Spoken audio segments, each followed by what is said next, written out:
நான் கர்த்தருடைய வார்த்தையை பேசும்படி விரும்புகிறேன். தெரிந்த ஒரு வார்த்தை தான், ஒரு புதிய செய்தியாய் அல்ல, அநேக முறை படித்திருக்கிற தியானித்திருக்கிற வார்த்தைகளை தான் இந்த இரவு நேரத்தில் கர்த்தருடைய ஆவியானவர் நம்மத்திலே பேசும்படி விரும்புகிறார்.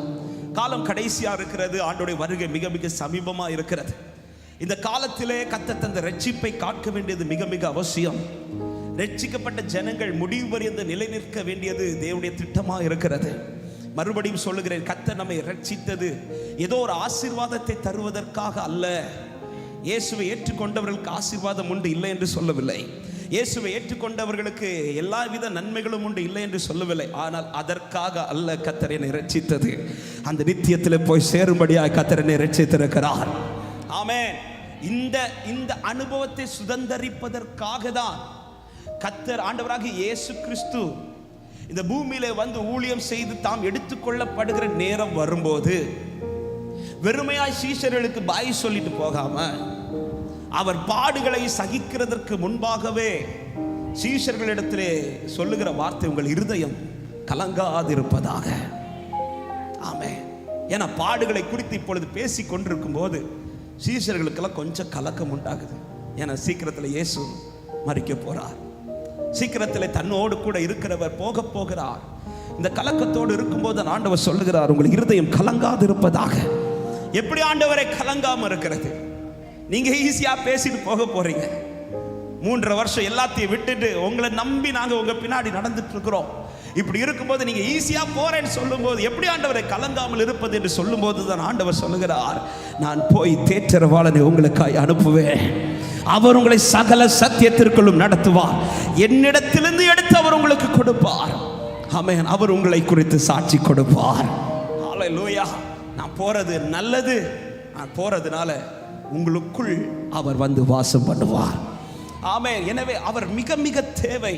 இந்த மாலை நேரத்தில் ஆவியானவர் ஒரு வார்த்தை இன்றைக்கு மாலை நேரத்தில் இந்த கூட்டத்திற்காக ஜெபிக்க உட்கார்ந்த போது கர்த்தருடைய ஆவியானவர் ஒரு வார்த்தையை காண்பித்து தந்தார். 1 கொரிந்தியர் 6வது அதிகாரம், யாராவது ஒருவர் எனக்காய் வாசித்து உதவ அன்போடு கேட்கிறேன். 1 கொரிந்தியர் 6வது அதிகாரம் அதனுடைய 20வது வசனத்தை வாசிக்க கேட்கலாம். கிரயத்துக்கு கொல்லப்பட்டீர்களே, கிரயத்திற்கு கொல்லப்பட்டீர்களே, ஆகையால் தேவனுக்கு உடையவைகளாகிய உங்கள் சரீரத்தினாலும் உங்கள் ஆவியினாலும் தேவனை மகிமைப்படுத்துங்கள். கரங்களை உயர்த்தி இந்த வார்த்தைக்காய் ஆண்டவரை மகிமைப்படுத்தும். ஹல்லேலூயா. தேவனால் ரட்சிக்கப்பட்ட ஒவ்வொருவரை குறித்து பவுல் கொரிந்தியருக்கு எழுதும்போது சொல்லுகிறார், நீங்கள் கிருபையினால் ரட்சிக்கப்பட்டது உண்மை. இந்த கிருபை என்பது நம்மை பொறுத்தவரை அது நமக்கு இலவசமாய் கொடுக்கப்பட்டதுதான். ஆனால் ஒரு தேவ பிள்ளை நன்றாய் புரிந்து கொள்ளணும், இந்த கிருபை நமக்கு இலவசமாய் கொடுக்கப்பட்டதா இருந்தாலும் இந்த கிருபைக்காக ஒரு பெரிய கிரயம் நமக்காய் கொடுக்கப்பட்டிருக்கிறது. பவுல் சொல்லுகிறார், நீங்கள் ரட்சிக்கப்பட்டதின் காரணம், நீங்கள் இந்த ஆண்டவர் சமூகத்தில் இருந்து ஆராதிக்க காரணம், இந்த ரட்சிப்பின் அனுபவம் இன்றைக்கு உங்கள் வாழ்க்கையிலே உங்கள் ஆத்துமா நஷ்டப்பட்டு போக இருந்த ஆத்துமா, பாதாளத்துக்கு போக இருந்த ஆத்துமா இன்று கானானை சுதந்தரிக்கத்தக்கதாய், பரலோகத்தை சுதந்தரிக்கத்தக்கதாய் இந்த ரட்சிப்பின் அனுபவத்தில் வருவதற்கு காரணம், நீங்கள் கிருபையினால் ரட்சிக்கப்பட்டிருந்தாலும் இந்த கிருபைக்கு பின்பாக ஒரு பெரிய கிரயத்தை கர்த்தர் நமக்காய் கொடுத்திருக்கிறார். அந்த கிரயம் வேற யாரும் அல்ல, அவர்தான் ஆண்டவராகிய இயேசு கிறிஸ்து. 2000 ஆண்டுகளுக்கு முன்பாக இந்த பூமியில எனக்காக அவர் பிறந்தார். அவர் வந்தது ஒரு அற்புதம் செய்வதற்காக அல்ல. அற்புதம் செய்வதற்காக என் ஆண்டவர் இறங்கி வர வேண்டிய அவசியம் இல்லை. அவர் பரலோகத்தில் இருந்து கொண்டே அற்புதம் செய்ய வல்லவர். ஹல்லேலூயா. ஒரு நோயை குணமாக்குவதற்காக மாத்திரமல்ல என் ஆண்டவர் வந்தது, அவர் பரலோகத்திலிருந்து நோயை குணமாக்குகிறவர். காரணம், அவர்தான் பரிகாரி. ஆமென். அவரால் எல்லா அற்புதத்தையும் வந்துதான் செய்ய வேண்டும் என்று அல்ல, இருக்கிற இடத்திலிருந்து செய்ய வல்லவர். காரணம், என் ஆண்டவர் ஒருவர் தான் சர்வ வல்லமை உள்ள தேவன். அப்படி சொல்றவங்க கரத்தை உயர்த்தி ஆமென் சொல்லுங்க பார்க்கலாம். ஹல்லேலூயா. அவரால் செய்யக்கூடாத அதிசயமான காரியம் ஒன்றுமே இல்லை. அவர் சொல்ல ஆகும், அவர் கட்டளையிட நிற்கும். அப்படியானால் இயேசு கிறிஸ்து இந்த பூமியிலே 2000 ஆண்டுகளுக்கு முன்பாய் வந்தது என்னால் அற்புதம் செய்ய முடியும் என்பதை காண்பிப்பதற்காக அல்ல. அவர் ஆதியிலிருந்தே அற்புதங்களை நடப்பித்துக் கொண்டு தான் இருக்கிற இந்த மொத்த உலகத்தையும் சிருஷ்டித்ததே பெரிய அற்புதம் தான். ஒரே வார்த்தையில எல்லாத்தையுமே உண்டாக்கிட்டாரு. 6 நாளில் மொத்த படைப்பையும் படைச்சிட்டாரு. இந்த பூமியில ஒரு மனுஷன் ஒரு பெரிய கண்டுபிடிப்பை கண்டுபிடிக்கிறதுக்கு எத்தனையோ வருஷங்கள் எடுப்பான். பல வருஷங்கள் இருந்து கண்டுபிடிச்ச கண்டுபிடிப்பை பெருசா பேசுவாங்க. ஆனா என் ஆண்டவர் 6 நாட்கள்ல மொத்த உலகத்தை உருவாக்கிட்டு அவர் ஒரே வார்த்தையில் எழுதி முடிச்சிட்டாரு. ஹல்லேலூயா. எனவேதான் ஒரு வார்த்தை இப்படி, பரலோகத்தில் இருக்கிறவர் நகைப்பார் என்று ஒரு வார்த்தை இருக்கும். சிலதெல்லாம் நம்ம ஓவர் பில்டப்லாம் கொடுக்கும்போது அமைதியாரு, அவர் சைலண்டா எல்லாத்தையும் அவர் படைத்த சிருஷ்டிப்பெல்லாம் பார்த்தீங்கன்னா இன்னைக்கும் வியக்கத்தக்கதா இருக்கிறது. எனவே அவருடைய அற்புதத்தை அவர் இங்கு வந்து தான் செய்ய வேண்டும் என்று அல்ல. ஆமென். அப்போ ஒரு அற்புதம் செய்வதற்காக அவர் இந்த பூமியில் இறங்கி வரவில்லை. அவர் வந்ததே என்னை கிரயத்திற்கு மீட்டெடுக்கும்படியாக. சிலுவையில் மரித்தது அன்றிருந்த ஜனத்திற்காக மாத்திரமல்ல, இன்றைக்கு நாம் கூடி ஆராதித்துக் கொண்டிருக்கிறோமே, இதை அவர் அன்றே பார்த்ததுனால என்னை அவர் கிரயத்திற்கு கொண்டிருக்கிறார்னு சொல்றவங்க வலது கரத்தை உயர்த்தி சத்தமாய் ஆமென் சொல்லுங்க பார்க்கலாம். விலையேற பெற்ற இரத்தத்தால் விடுதல் கொடுத்தே, விலையேற பெற்ற இரத்தத்தால் விடுதலை கொடுத்தீர். சொல்லு, ராஜாக்களாக ராஜாக்களாக லேவியராக உமக்கென தெரிந்து கொண்டே. நன்றியுள்ள இருதயத்தோடு ராஜாக்களாக லேவியராக உமக்கு, என் கூட சேர்ந்து ஆராதிக்க விரும்புறவங்க வலது கரத்தை உயர்த்தி ஆராதனை. உங்க சத்தம் உயரட்டும். கிரயத்துக்கு கொல்லப்பட்ட தேவஜன ஆர்ப்பரிப்போடு ஆராதனை.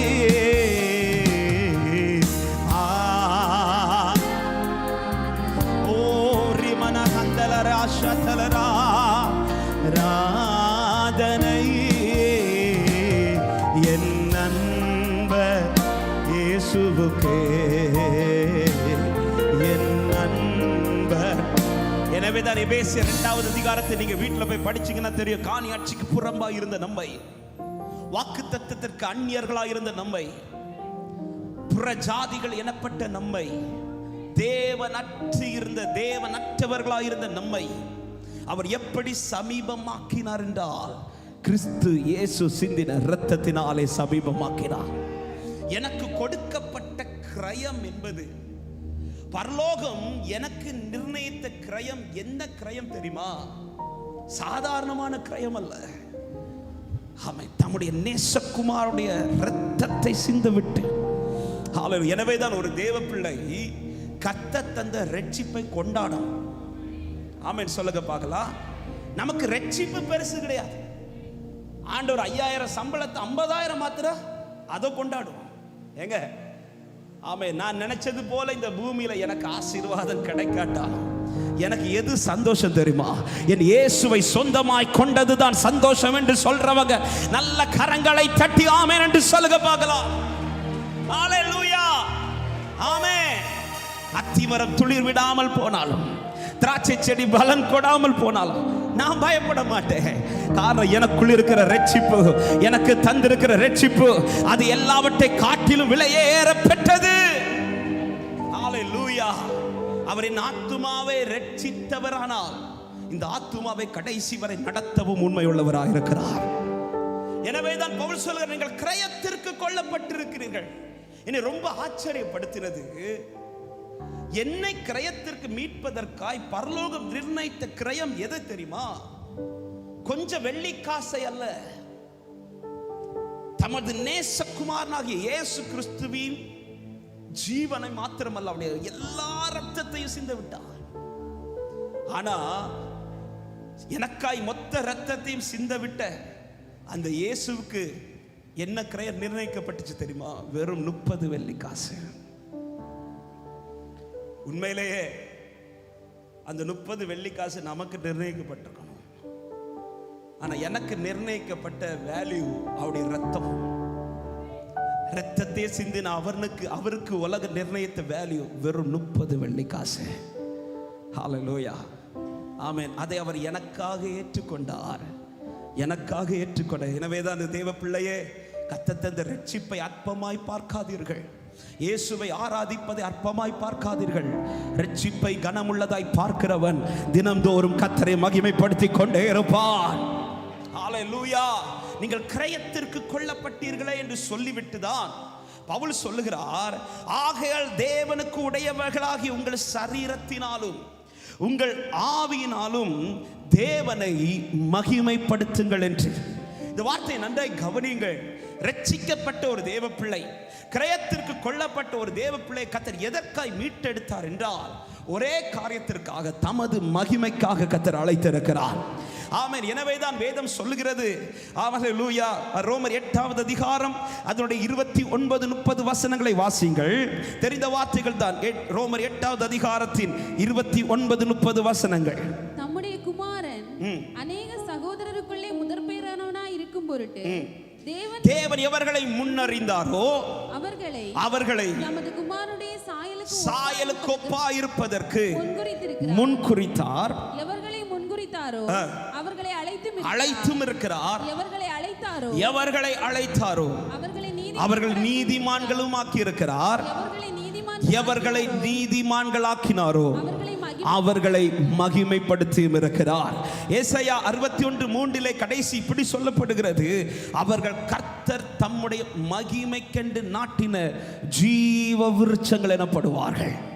முன்னறிந்து முன்குறித்து தமது இரத்தத்தினால் கிரயம் கொடுத்து கர்த்தர் என்னை மீட்டெடுத்தது எதற்காக என்றால், இந்த பூமியிலே அவருடைய மகிமையாய் வாழும்படியாக.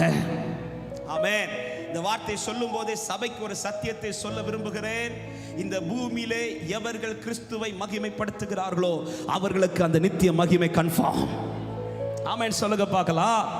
எனக்கு அந்த நித்திய மகிமை சுதந்தரிக்கணும்னு விரும்புகிறவர்கள் எதற்கு இந்த பூமியில் துடிதுடிப்பார்கள் தெரியுமா?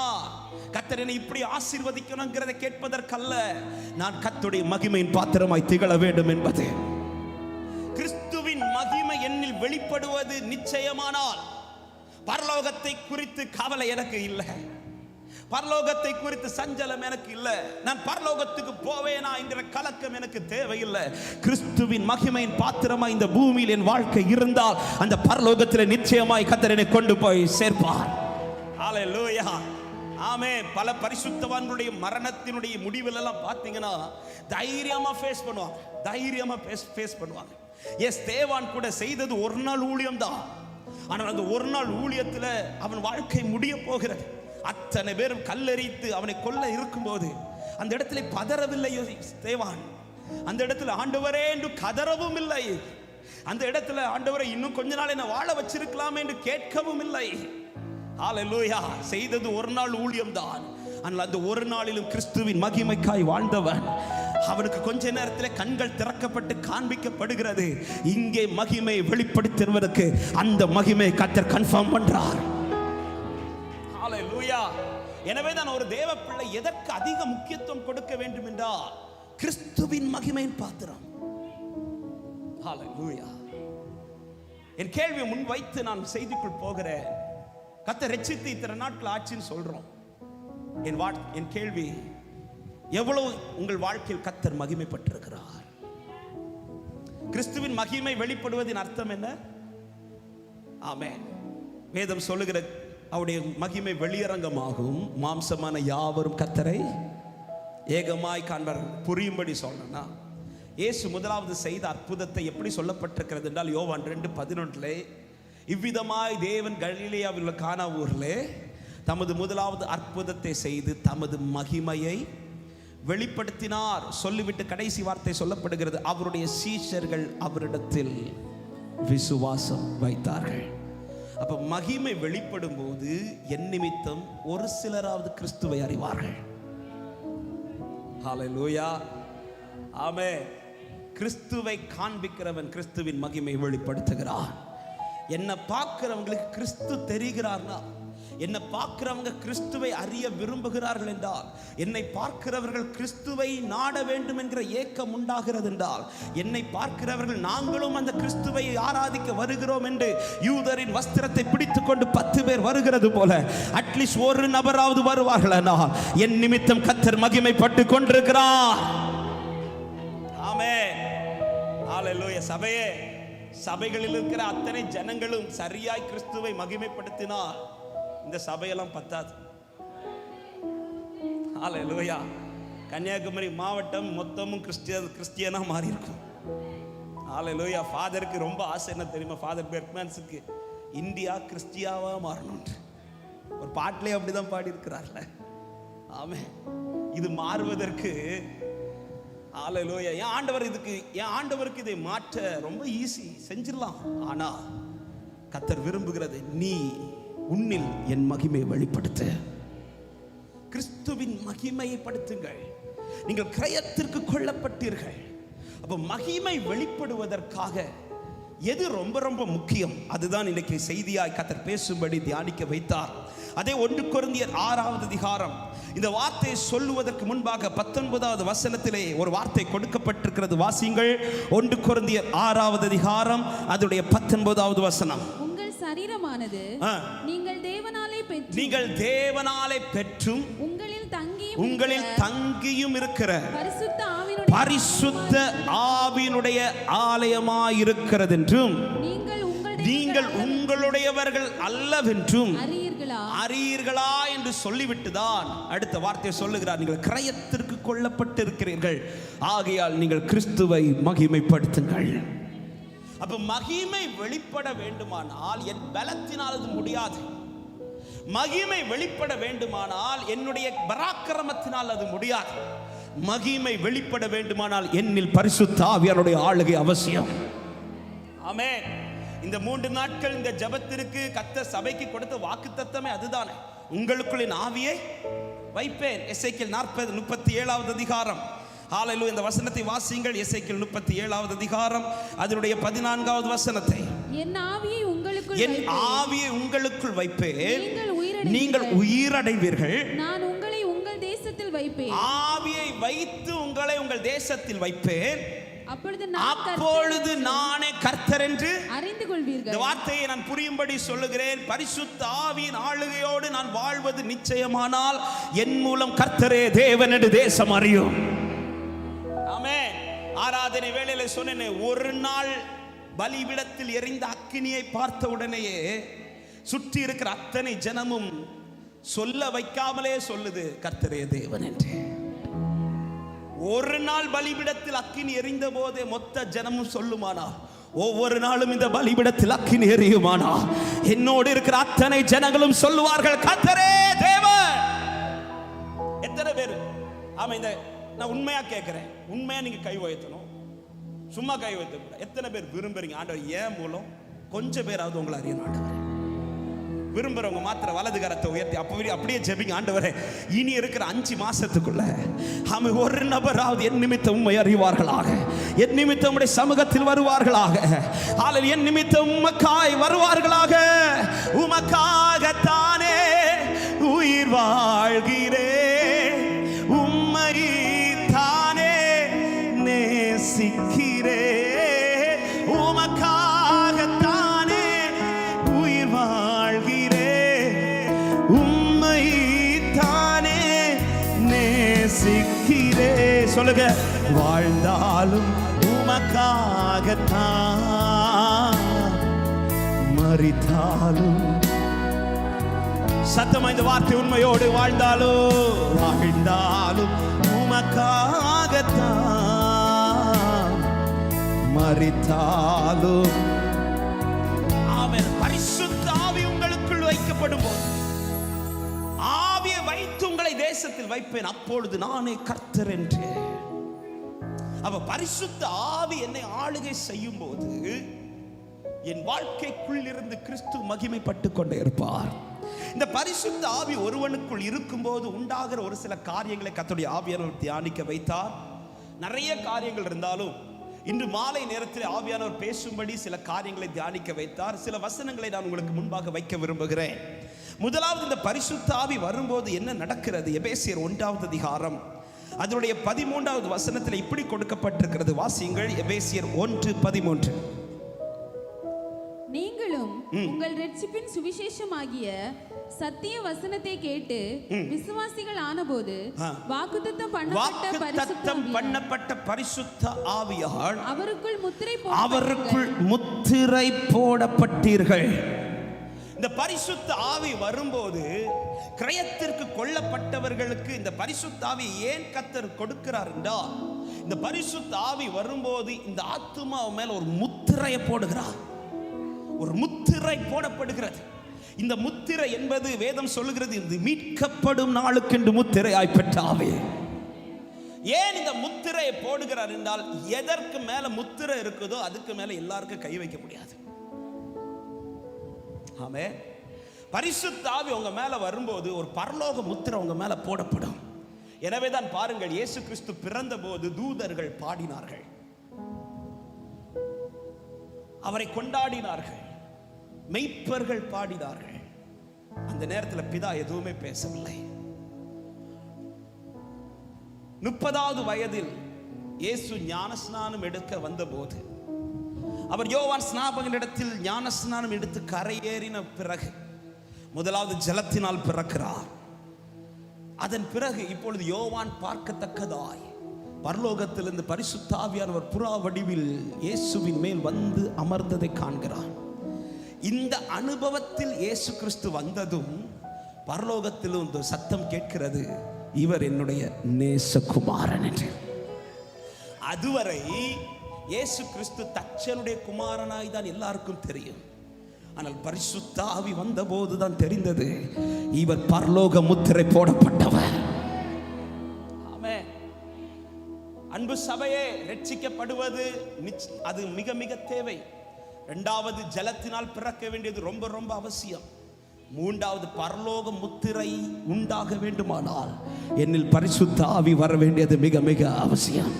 எனவேதான் ஒருவன் பரலோகத்துக்கு வருவதற்கு ஆண்டவரிடத்தில் கேட்டபோது இயேசு சொன்ன வார்த்தை, ஒருவன் ஜலத்தினாலும் ஆவியினாலும் பிறவாவிட்டால் அவன் தேவனுடைய ராஜ்யத்தை பிரவேசிக்கவே மாட்டான், காணவே முடியாது. பரிசுத்த ஆவி வரும்போது முத்திரை போடப்படும். ஏன் முத்திரை போடுறாருன்னா, இந்த முத்திரை போட்டதுக்கு மேல இன்னொருத்தனுக்கு அதிகாரம் செலுத்த முடியாது. ராஜா ஒரு முத்திரை போட்டு ஒரு பத்திரத்தை அனுப்பிட்டார்னா அந்த பத்திரத்தை திருத்துறதற்கோ மாற்றுகிறதற்கோ யாருக்கும் அதிகாரம் கிடையாது. அல்லேலூயா. பரிசுத்த ஆவி உங்களுக்குள்ள வரும்போது பரலோகம் செய்கிற முக்கியமான காரியம், எல்லாரையும் போல உங்களை வைக்க மாட்டார், உங்களை வேர் பிரித்து முத்திரை போட்டு வைப்பார்.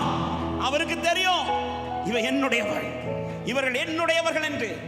இன்னும் சொல்லும் புரியும்படி சொல்லணும்னா, நீங்க பாத்தீங்கன்னா தெரியும், ரோட்ல எல்லாம் நிறைய கான்கிரீட் பில்லர்ஸ் எல்லாம் கிடக்கும். ஆமே, நிறைய கம்பிகள் கிடக்கும். ஆனா எல்லா கம்பியும் எல்லாரும் போய் கை வைக்கலாம், எடுக்கலாம், வேஸ்டா இருந்தா எடுக்கலாம். ஆனா சிலதெல்லாம் கை வைக்கவே முடியாது. எதெல்லாம் தெரியுமா? இந்த ரயில்வே கம்பி, இபி போஸ்ட், இதுலலாம் அது சும்மா தான் கிடக்கும் ரோட் சைட்ல. நல்லா தானே இருக்கு, என் வீட்டுக்கு கொண்டு போவோன்னு சொல்லிட்டுலாம் கை வைக்க முடியாது. ஏன் கை வைக்க முடியாதுன்னா, கிட்ட போனாலே அதுக்கு மேல ஒரு முத்திரை போட்டிருக்கும், இது அவங்களுக்கு சொந்தம். இதே போலதான் பரிசுத்த ஆவி வந்த பிறகு, அவன் சத்துரு வெள்ளம் போல வந்தாலும் ஆவியானவர் எனக்காய் ஜெயக்கொடி ஏற்றுவார். சத்துரு அதை கண்டு நடுங்கி ஓடி போவார், முத்திரை போடுவார். ஆமென். இந்த சரீரத்திலும் ஆவியினாலும் நான் அவரை மகிமைப்படுத்துவதற்கு பரிசுத்த ஆவி அவசியம். முத்திரை போடப்பட்டவன் வாழ்க்கையில் தான் கர்த்தருடைய மகிமை வெளியரங்கமாகிக் கொண்டே இருக்கும். ஆமென் சொல்லுங்க பார்க்கலாம். முத்திரை போடுகிறவர் மாத்திரமல்ல, இந்த பரிசுத்த ஆவி ஒருவனுக்குள் வரும்போது அவர் என்ன செய்கிறார்? அப்போஸ்தலர் 9வது அதிகாரம் அதனுடைய 31வது வசனத்தை வாசியுங்கள். அப்போஸ்தலர் 9:31. அப்பொழுது யூதேயா, கலிலேயா, சமாரியா நாடுகளில் எங்கும் சபைகள் சமாதானம் பெற்று பக்தி விருத்தி அடைந்து கர்த்தருக்கு பயப்படுகிற பயத்தோடும் பரிசுத்த ஆவியின் ஆறுதலோடும் நடந்து பெருகின. கரங்களை உயர்த்தி ஆமென் சொல்லுங்க பார்க்கலாம். ரட்சிக்கப்பட்ட தேவனால் சபையில் சேர்க்கப்பட்ட தேவ பிள்ளைகள் கூடி ஆராதிக்கிற இந்த சபையை குறித்து இங்கே சொல்லப்படுகிறது. அது நாளுக்கு நாள் பெருகிட்டு. எப்படி பெருகிச்சா? சமாதானத்தை பெற்று பக்தி விருத்தி அடைந்து கர்த்தருக்கு பயப்படுகிற பயத்தோட. இதற்கு காரணம் பரிசுத்த ஆவியின் ஆறுதல் அந்த சபையில் இருந்ததுனால. அப்ப பரிசுத்த ஆவி ஒருவனுக்குள் வாசம் பண்ணும்போது 3 அனுபவங்கள் உண்டாகும். 1, சமாதானம் உண்டாகும். 2, நாளுக்கு நாள் அவன் பக்தி விருத்தி அடைவான். உண்மையிலே எனக்குள்ள ஹோலி ஸ்பிரிட் இருக்கிறாரானால், உண்மையிலே என்னை பரிசுத்த ஆவியானவர் தான் ஆளுகை செய்கிறார் என்றால், அதை நான் வெறும் அந்நிய பாஷை பேசுறதை வச்சு சொல்ல முடியாது. ஆமே. இன்னைக்கு நிறைய பேருக்கு என்னன்னா, எனக்கு பரிசுத்த ஆவி இருக்கதான் கேட்டேன். எஸ் இருக்கு. எதை வச்சு சொல்றீங்க? நான் தான் அந்நிய பாஷை பேசுறேனே. அந்நிய பாஷை என்பது ஆண்டவர் கொடுக்கிற வரம். அது பரிசுத்த ஆவி கிடைக்கும் போது ஒரு அடையாளமாய் கர்த்தர் கொடுக்கிறார். அது மிக மிக அவசியம். இன்னும் சொல்லணும்னா பக்தி விருத்திக்கு ஏதுவாக பேசும்படியாக தான் கர்த்தர் அந்த வார்த்தைகளை நமக்கு தருகிறார். ஆனால் அந்நிய பாஷை பேசுகிறது மாத்திரம் அல்ல இதற்கு அடையாளம். பரிசுத்த ஆவி ஒருவனுக்குள் இருக்கும்போது இங்கே வேதம் சொல்லுகிறது, அவன் பக்தி விருத்தி அடைந்து என்று சொல்லுகிற வார்த்தை ஒரு மொழிபெயர்ப்பில் இப்படி சொல்லப்பட்டிருக்கிறது, அவன் ஆவியிலே நாளுக்கு நாள் வளர்ந்து கொண்டே இருப்பான். அதை நான் இப்படி சொல்றேன், நேற்றைக்கு நான் கிறிஸ்துவுக்காய் நின்றதை விட இன்று ஒரு ஸ்டெப் மேலே தான் நான் நிற்பேன்.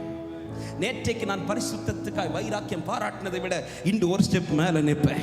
நேற்றைக்கு என்னில் வெளிப்பட்ட கிருபை வரங்களை விட இன்று ஒரு ஸ்டெப் மேலே நிற்பேன். நாளுக்கு நாள் பலத்தின் மேல பலனும், நாளுக்கு நாள் கிருபை மேல கிருபையும், நாளுக்கு நாள் மகிமை மேல மகிமை. ஹல்லேலூயா. ஆதில் கொண்டிருந்த அன்பு இன்றைக்கு என்னில் குறைகிறதானால் நான் பரிசுத்த ஆவியை விட்டு தூரம் இருக்கிறேன் என்று அர்த்தம். ஆதியில் வைத்த பரிசுத்தம் இன்று என்னில் குறைந்து கொண்டிருக்கிறது என்றால் நான் பரிசுத்த ஆளுகை விட்டு போய் மாறிக்கொண்டிருக்கிறேன் என்று அர்த்தம். ஆதியில் தேவனுக்காய் வெளிப்பட்ட அந்த பக்தி வைராக்கியங்கள் இன்று என்னில் குறைந்து கொண்டிருக்கிறது என்றால் என்னை பரிசுத்த ஆவியானவருடைய ஆளுகையிலிருந்து சத்துரு பிரித்து கொண்டிருக்கிறான் என்று அர்த்தம். பரிசுத்த ஆவி உங்களுக்குள் இருந்தால் நாளுக்கு நாள் உங்கள் ஜெப வாழ்க்கை அதிகமாகும். பரிசுத்த ஆவி உங்களுக்குள் இருந்தால் நாளுக்கு நாள் உங்கள் வேத தியானிப்பு அதிகமாகும். பரிசுத்த ஆவி உங்களுக்குள் இருந்தால் நாளுக்கு நாள் உங்கள் பரிசுத்த வாழ்க்கை அதிகமாகும். பரிசுத்த ஆவி உங்களுக்குள் இருந்தால் தேவனுக்காய் வைராக்கியம் பாராட்டுவது அதிகமாகும். இன்னும் சொல்லுகிறேன், பரிசுத்த ஆவி உங்களுக்குள் இருந்தால் கர்த்தருக்கு எழும்பி பிரகாசிக்க வேண்டும் என்கிற வைராக்கியம் இன்னும் உங்களுக்குள்ளே அதிகமாகிக் கொண்டே இருக்கும். பக்தி விருத்தியை உண்டாக்கிச்சு சபையே. அது மாத்திரமல்ல, கர்த்தருக்கு பயப்படுகிற பயம். இன்னைக்கு சபையில இது ரொம்ப ரொம்ப குறைந்து கொண்டே இருக்கிறது. நாம நினைக்கிறோம் பரிசுத்த ஆவி ஓவரா வந்துட்டார்னு. இல்ல, பரிசுத்த ஆவி ஒரு சபை ஆளுகை செய்யுமானால் அங்கே கர்த்தருக்கு பயப்படுகிற பயம் அதிகமாய் வெளிப்பட்டு கொண்டிருக்கும். அது ஆராதனையிலும் வெளிப்படும், அது செய்தியிலும் வெளிப்படும். ஒவ்வொரு ஊழியத்திலும் கர்த்தருக்கு பயப்படுகிற பயம் வெளிப்பட்டு கொண்டே இருக்கும். ஆமென். ஹல்லேலூயா. என் இஷ்டம் போல அங்கு செய்ய முடியாது. ஒவ்வொரு காரியத்தை செய்யும் போதும் எனக்கு நடுக்கம் உண்டாகும். ஏசாயா கண்டானே, அது ஒரு பெரிய தரிசனத்தை கண்டபோது அவன் நடுக்கப்பட்டேன். ஐயோ, நான் அசுத்த உதடுகள் உள்ளவனானே.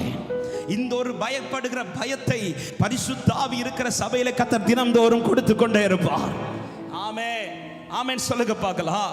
அவர் நாளுக்கு நாள் என்னை ஆவியிலே வளர பண்ணி கொண்டே இருப்பார். எனவே தான் ரோமர் 8வது அதிகாரத்தில் ஆவியினால் நடத்தப்படுகிறவர்களை குறித்து ஒரு வார்த்தை இப்படி கொடுக்கப்பட்டிருக்கிறது.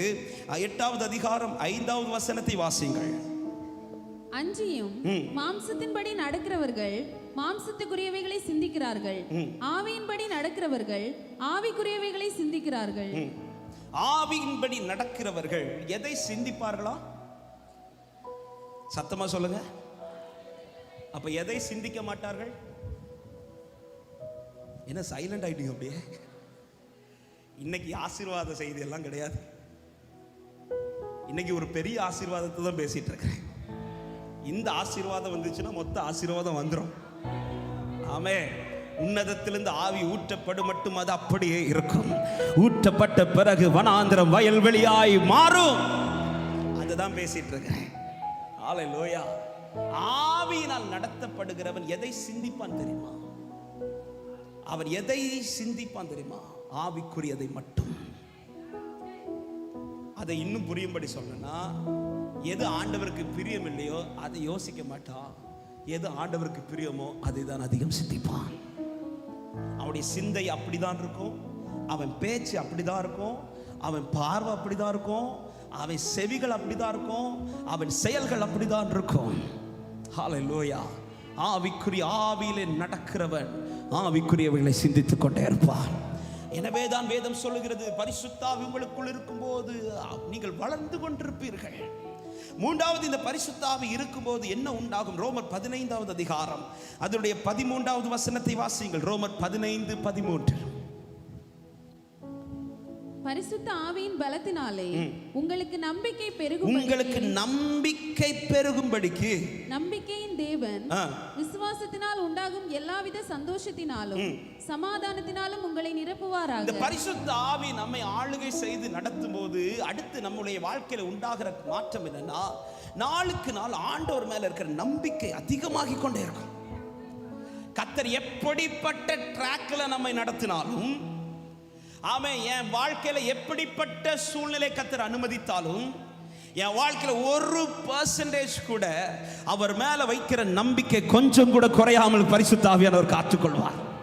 பாருங்க, பவுலை கர்த்தருடைய ஆவியானவர் நடத்துவார்.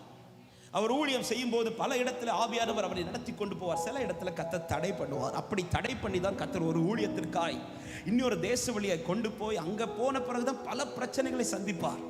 அங்கேதான் சிறைச்சாலைக்குள்ளே தூக்கி போடப்படுகிறார்கள். அதன் பிறகு அவன் அடுத்த பிரயாணமாய் போகும்போது தான் ஒரு பெரிய புயல் காற்று வீசுகிறது, யூரோக்ளித்தான் வீசுகிறது. அந்த யூரோக்ளித்தான் அடித்த போது பவுலே சொல்லுகிறார், நாங்கள் தப்பி பிழைப்போம் என்கிற நம்பிக்கை மொத்தமா எங்களை விட்டு அற்று போயிட்டு. ஏன்னா கொஞ்ச நாளா சூரியனையும் பார்க்கல, சந்திரனையும் பார்க்கல, எந்த வெளிச்சமும் இல்லை. அதன் நடுவிலும் தூதன் வந்து தட்டி சொல்லுகிறார், நீ சாட்சியை நிற்க வேண்டியது இருக்கிறது, எனவே நீங்கள் மடிந்து போவதில்லை. எனவே அந்த நம்பிக்கையோடு அடுத்த நாள் காலையில் சொல்லுகிறார், எனக்கு சொல்லப்பட்ட பிரகாரமே நடக்கும் என்கிற நிச்சயத்தோடு. இப்பொழுது கர்த்தர் அதிலிருந்தும் காப்பாற்றி எங்க கொண்டு வர்றார்னா, மெலித்தா தீவுக்கு கொண்டு வர்றார். அதுதான் அப்போஸ்தலர் 28வது அதிகாரத்தில் இருக்கிறது. இந்த மெலித்தா தீவுக்குள் வந்து சேர்ந்த உடனே இப்பொழுது கூட இருக்கிற எல்லாருக்கும் பயங்கர ஆச்சரியமா இருந்திருக்கு. என்ன ஆச்சரியம்னா, பரவாயில்ல, பவுல் வைத்த நம்பிக்கை உண்மையான நம்பிக்கை, அவனே அந்த நம்பிக்கை வெட்கப்பட்டு போக விடவில்லை என்று சொல்லி கொஞ்சம் சந்தோஷப்பட்டு அந்த மெலித்தா தீவுல சந்தோஷமா எல்லாரோடு கூட இரவுல தீய மூட்டிட்டு இருக்கும் போது வேற யாருக்கும் வராத பிரச்சனை இந்த பவுலுக்கு வருது. ஹல்லேலூயா. ஒரு காரியத்தை நல்லா புரிஞ்சுக்கோங்க, கர்த்தரால் நடத்தப்படுகிறவன் வாழ்க்கையில வேற யாருக்கும் வராத பிரச்சனை தான் வந்துட்டே இருக்கும். ஆமென். அப்படிதான் வந்துட்டு இருக்குதுன்னு சொல்றவங்க மாத்திரம் கையை வைத்து ஆமென் சொல்லுங்க பார்க்கலாம். அப்படி வருதுனாலே புரிஞ்சுக்கோங்க, கர்த்தர் உங்களை நடத்திட்டு இருக்கிறார். ஹல்லேலூயா. ஆமென். இவ்வளவு காரியத்தை நல்லா செஞ்சீங்களா ஆண்டவரே? இந்த மெலித்தா தீவுல எல்லாரும் தான் விறகு எடுத்து போட்டாங்க, பவுல் மட்டும் விறகு போட்டா சரி. எல்லாரும் விறகு எடுத்து போடும்போது எல்லாரும் எடுத்த விறகு நல்லாதான் இருக்கு. ஆனா இந்த பவுல் எடுக்கிற விறகு மட்டும் அதற்குள் ஒரு விஷப்பூச்சி மறைஞ்சு அவன் கைய கவ்வினது மட்டும் இல்ல, அதை கவ்வி கீழே விழுந்திருக்க வேண்டியதானே, எல்லாரும் பார்க்கறது மாதிரி தொங்குது. ஆண்டவர் சில பிரச்சனையை அனுமதிச்சுட்டு நம்மளோட மறைப்பார்னு பார்த்தா 4 பேர் பார்க்கறது மாதிரி வைப்பார். ஆமே, இப்படி எல்லாம் கத்துறவங்களை நிறுத்துறது உன் லைஃப் இவ்வளவுதான் காட்டுறது கிடையாது, உன் கூட இருக்கிறவர் யார் என்கிறதை காண்பிப்பதற்காக. வலது கரத்தை உயர்த்தி ஆமென் சொல்லுங்க பார்க்கலாம். இப்ப விஷப்பூச்சி கவ்விட்டு இருக்கும் போது இந்த வார்த்தை, ஏன் இந்த வார்த்தையை சொல்ல வர்றேன்னா, இந்த விஷப்பூச்சி கவ்வினதும் மொத்த அந்த மெலித்தா தீவில் இருக்கிற அத்தனை பேருக்கு இந்த விஷப்பூச்சியை பத்தி நல்லாவே தெரியும். எல்லாருமே இப்ப பேச தொடங்கிட்டாங்க, இவன் தான் குற்றவாளி, இவன் தான் கொலைபாதகன், இவன் தான் பிரச்சனைக்காரன். எல்லாருமே இந்த விஷப்பூச்சியின் வல்லமையை பார்த்து அப்படி இந்த விஷப்பூச்சியை வச்சு பெருமையா பேசுறாங்க. இப்ப பவுலை எல்லாரும் தாழ்த்தி பேசிட்டு இருக்கும்போது அந்த இடத்துல பவுல் எந்த தயக்கமும் இல்லை, எந்த பதட்டமும் இல்லை, எந்த கவலையும் இல்லை. பவுல் என்ன செய்கிறான் என்றால், எரிகிற அக்கினிக்கு முன்பாக அவன் அந்த விஷப்பூச்சியை உதறி போட்டான். ஆமென். பவுலே அத்தனை பேரும் உன் சோதனையின் பாதையை முடிவாய் பேசி கொண்டிருக்கும் போது உன்னால எப்படி இதை தைரியமா உதறி போட முடிக்குதுன்னு கேட்டா பவுல் சொல்லுவார், எனக்கு முன்னாடி எரிகிற அக்கினியை நீங்க பாக்குறீங்களே, இதே போல எனக்குள் ஒரு அக்கினி எரிந்து கொண்டிருக்கிறது. என்னை கவ்வின விஷ பூச்சியை விட எனக்குள் இருக்கிற வல்லமை பெரியது என்று விசுவாசிக்கிறவங்க கரங்களை தட்டி ஆமென் என்று சொல்லுங்க பார்க்கலாம். பரிசுத்த ஆவியை உடையவனுக்குள்ள இதுதான் நம்பிக்கை. என்ன நம்பிக்கை? வல்லமை எனக்குள்ள இருக்கும்போது எந்த அசுத்த வல்லமை என்னை தொடக்கத்தில் விட மாட்டான். ஆமென். இயேசுவின் நாமத்தில் ஒரு வார்த்தை தைரியமாய் சொல்லுகிறேன், பரிசுத்த ஆவியின் வல்லமை உங்கள் கூடாரத்தில் சரியாய் செயல்பட்டால் யாக்கோபுக்கு விரோதமான மந்திரம் இல்லை, யாக்கோபுக்கு விரோதமான குறி சொல்லுதலும் இல்லை. யார் என்னவோ செய்யட்டும், யார் என்னவோ மந்திரம் பண்ணட்டும், சபையே உன் கூடாரத்தில் அவருடைய அக்கினின் வல்லமை, உன் வாழ்க்கையில் அவருடைய அக்கினின் வல்லமை சரியா எரிந்தால் கவ்வுகிற விஷப்பூச்சியை தீயில உதறி போட்டு பேசாம போயிட்டே இருக்கு. ஹல்லேலூயா. ஆமென். ஆமென். இன்னும் சொல்றேன், சில இடத்துல இந்த சப்ஜெக்ட் எடுத்ததுனால சொல்றேன், சில இடத்துல கர்த்தர் அனுமதித்த சில பாதையை நம்பி நாம் கால் வைக்கும் போது வேற யார் வாழ்க்கையிலும் அனுமதிக்கப்படாத சில பிரச்சனைகள் நம்முடைய வாழ்க்கையில அனுமதிக்கப்படும். இந்த மெலித்தா தீவுல விஷப்பூச்சி கவ்வி அத்தனை பேர் பேசிட்டு இருக்கும்போது ஒருவேளை பவுல் ஆண்டவரை பார்த்து கேட்டிருந்திருக்கலாம், ஆண்டவரே நீங்க சொல்லிதான் ஆண்டவரே இங்க வந்தேன், நீங்க சொன்னதுனால தானே எல்லாரும் இங்க கொண்டு வந்தேன், இங்க என்ன கொண்டு வந்தது இத்தனை பேர் என்ன இப்படி பேசுறதுக்காகவா, இத்தனை பேருக்கு முன்பாக என் வாழ்க்கை அழிப்பதற்காகவா, இத்தனை பேருக்கு முன்பாக ஆண்டவர் என்ன இல்லாமல் போக பண்ணுவதற்காகவா இப்படின்னு கேள்வியோடு இருக்கும்போது ஆண்டவர் பவுலை பார்த்து என்ன சொல்லியிருப்பார் தெரியுமா? பவுலே, இங்க இருக்கிறவங்களுக்கு இதுவரை தெரிந்தது இந்த விஷப்பூச்சியின் வல்லமை மட்டும்தான், ஆனா இதுக்கு பிறகு தெரிய போகுது இதை விட வல்லமையானவர் உனக்குள் இருக்கிறார் என்பதை. எத்தனை பேருக்கு நான் சொல்லுகிற வார்த்தை புரிகிறது? சில பிரச்சனையை சந்திக்க வைத்தது என்னுக்குள் இருக்கிறவர் யார் என்பதை தேசம் அறிந்து கொள்வதற்காக நம்புறவங்க மாத்திரம் நல்ல கைகளை தட்டி, அனுமதித்ததெல்லாம் நன்மைக்காக, நடத்திடும் பாதைகளும் நன்மைக்காக, அனுமதித்ததெல்லாம் நன்மைக்காக, நடத்திடும் பாதைகளும் நன்மைக்காக, அதின் காலத்தில் நேர்த்தியாய் செம்மையாய் எனக்கான யாவும் செய்து முடிப்பே. அதின் காலத்தில் நேர்த்தியாய் செம்மையா எனக்கா. நம்புறவங்க கரங்களை உயர்த்தி என் கூட சேர்ந்து, உங்க கைகள் குறுகவில்லை, உங்க கைகள் குறுகவில்லை, உம்மால் கூடாததே. சிலதை அனுமதித்தது நீ யார் என்பதை காண்பிக்க அல்ல, கர்த்தர் யார் என்பதை நிரூபிக்க, அவருடைய வல்லமை என்ன என்பதை நிரூபிக்க. உம்மால் கூடாத, ஹல்லேலூயா, இயேசுவால் கூடாதது எதுவும் இல்லை. இயேசுவா, இயேசுவா. பரிசுத்த ஆவி இந்த பவுலுக்குள் இருந்ததுனால கடித்த விஷப்பூச்சியை குறித்து அவனுக்கு பயமே இல்லை. ஆமென். ஏன்னா இந்த விஷப்பூச்சி கவ்வும் போது பவுலுக்கு முன்னாடியும் தீ எரியுது, பவுலுக்கு உள்ளேயும் தீ எரியுது. இதனாலதான் வேதம் சொல்லுகிறது, ஆவியை அவித்து போற்றாதீங்க, உள்ள தீ எரிஞ்சிட்டே இருக்கும். ஆமென். ஏன்னா எந்த பூச்சி எப்ப கவ்வோன்னு